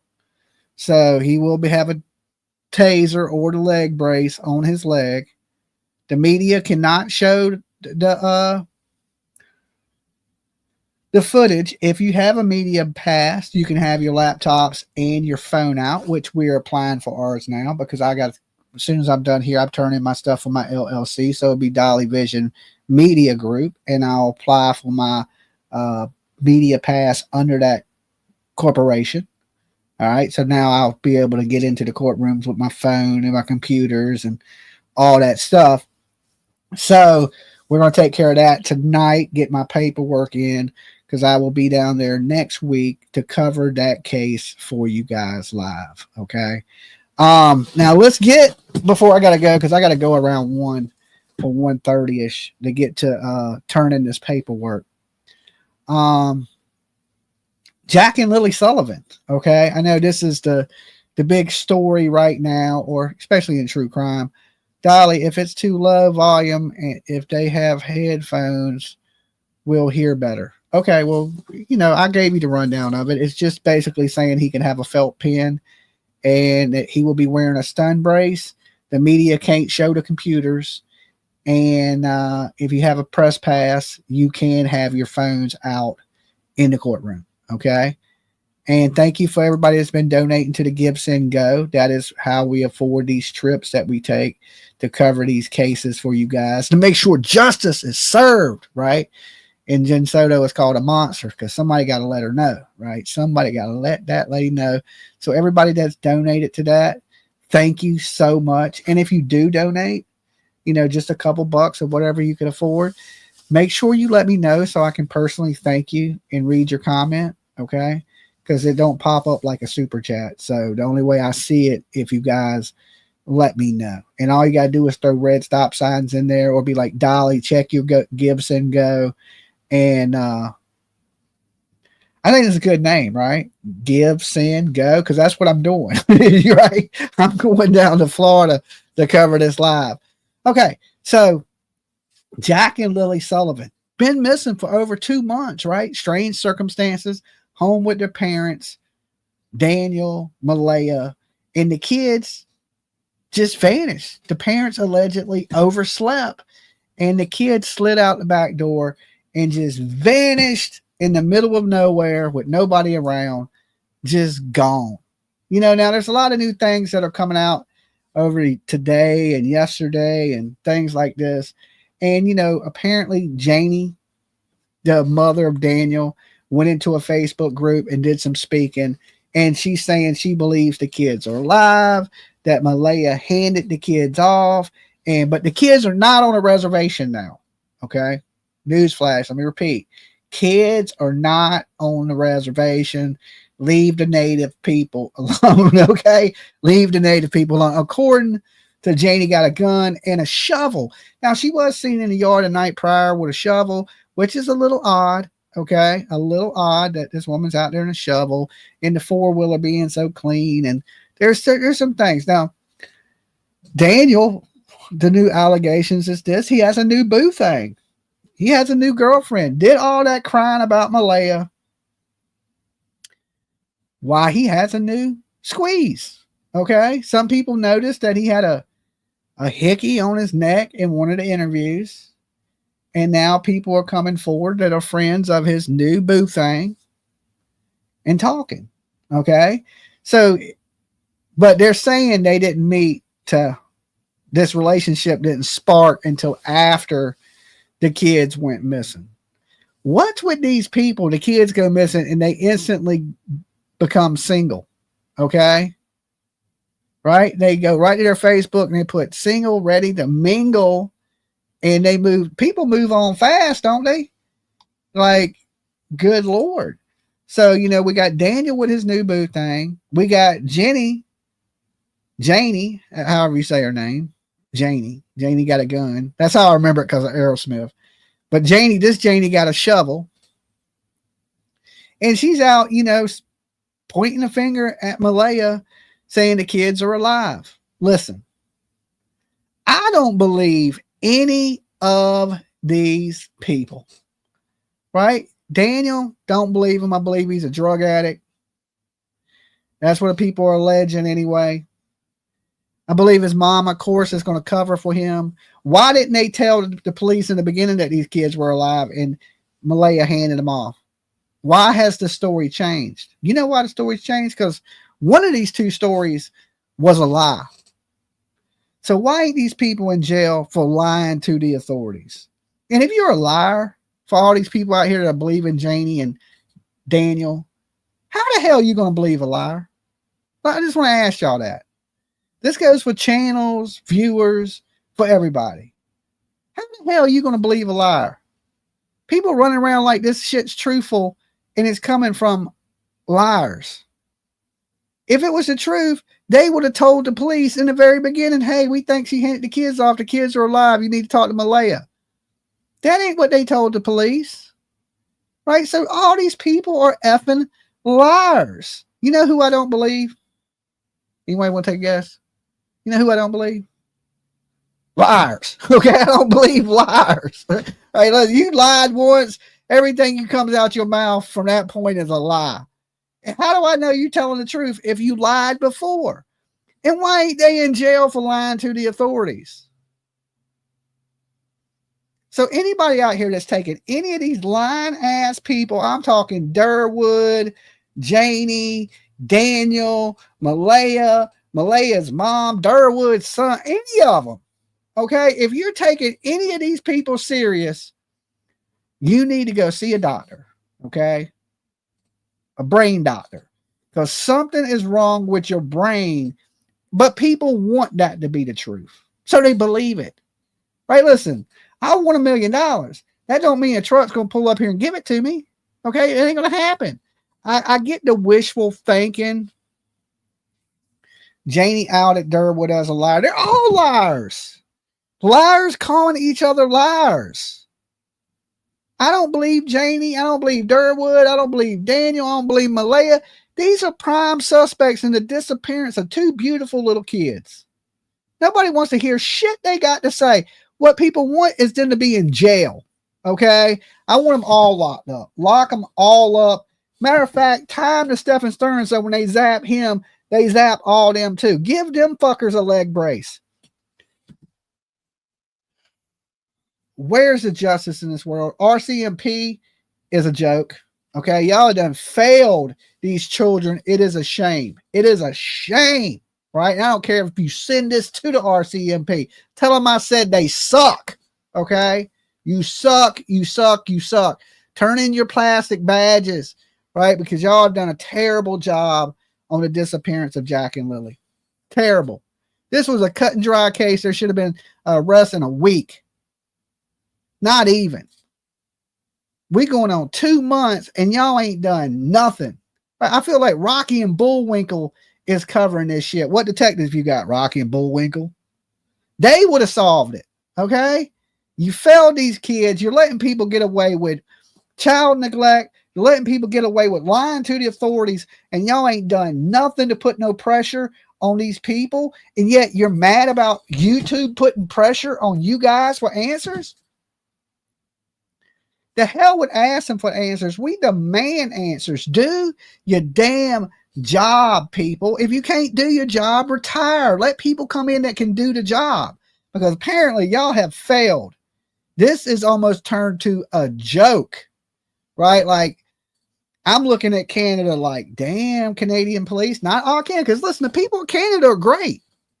A lot of you guys come in from Canada, Nova Scotia, Ontario, great people, good people. Y'all have to put the pressure on the police, okay? Especially if you're there in Canada. And trust me, America's going to do our part to put the pressure on the RCMP so you guys get answers. They don't push this shit under the rug. Thank God, Canada, you got America's back, okay? That America got your back. That we're here with you fighting this fight right alongside you, because your kids are just as important as our kids, right? And when our kids go missing here, we need your back too. That's why we're giving you, we're taking your side on this. Listen, these kids need answers. We need justice. And that's what Dolly Vision's about. It's the justice part of it. That's why we stay to the end. It ain't just the missing kids. We want to see the punishment. Like, I want to look you in the eyes when you get 180 years in prison. I want to see your face Just like I was able to see Leilani when she started to cry for herself, never cried for a child. Just like Megan Boswell, when I got to watch her cry for herself, but never her child. They cry in the end. They all do. Right? They're all motionless until that hammer comes down and they know they're never seeing the light of day again. Then them tears start to flow. But them tears ain't for the people they hurt. Them tears are for them. Right? So them tears, it's a little bit different. I don't feel sorry for you. None. If I was the executioner, I'd pull the switch on your ass. I'm that capital punishment in this world. You take a life, you don't deserve to have your life. And it should be worse for people that hurt their own kids, because them kids loved you unconditionally. They expected you to take care of them and protect them, and you failed these children. It's the worst. Listen, it ain't good for a stranger to kill you, but when a family member or somebody else, the consequences should be worse. You should be bumped up in the execution chamber. You jumped the line because you were there to protect these kids. You were supposed to be the ones to keep them safe, and you're the ones that hurt them.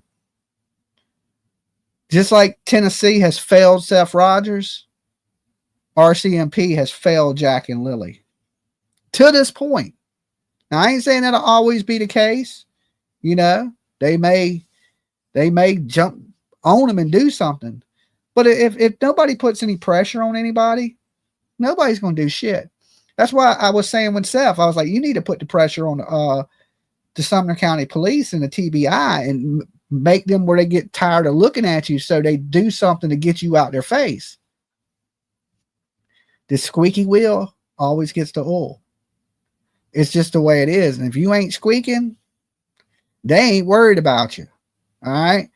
Have you ever worried about a door hinge that wasn't squeaking? Well, let me go ahead and just oil this door hinge because it's not squeaking. No, usually you don't get a can of WD-40 till everything is fucking creaking and squeaking. Then you get the WD-40 out and you're like, right? I just bought a can the other day because my shit was squeaking. I was like, I can't take the squeaking. Let me spray this down, right? And that just shows you it's the same way in this world. If you don't make no noise, nobody hears you. Nobody cares. Everybody has their own problems. They're not thinking about you when they go home. You got to make them think about you. You got to put the pressure on the police. Sometimes the police do great jobs. Sometimes they don't. And when we're dealing with missing kids, we only need the best of the best. With that said, PJ just pulled up. I'm going to get ready to get out of here. I got to go drop off the paperwork for my LLC and stuff like that. So I will talk to you guys later. I may come back live when I get done dropping this paperwork off. I just got to make sure everything's in place, so when I leave, everything's taken care of. You guys be good, be safe, and continue to share Jack and Lily's photos. It's important to keep these kids out there, keep them talked about, and the story alive. And if you get a couple extra bucks and you want to share it to the Give, Send, Go, that is the link right there. And that is like our travel fund. Thank you guys that have donated to it. And I will see you guys in a little bit. Peace.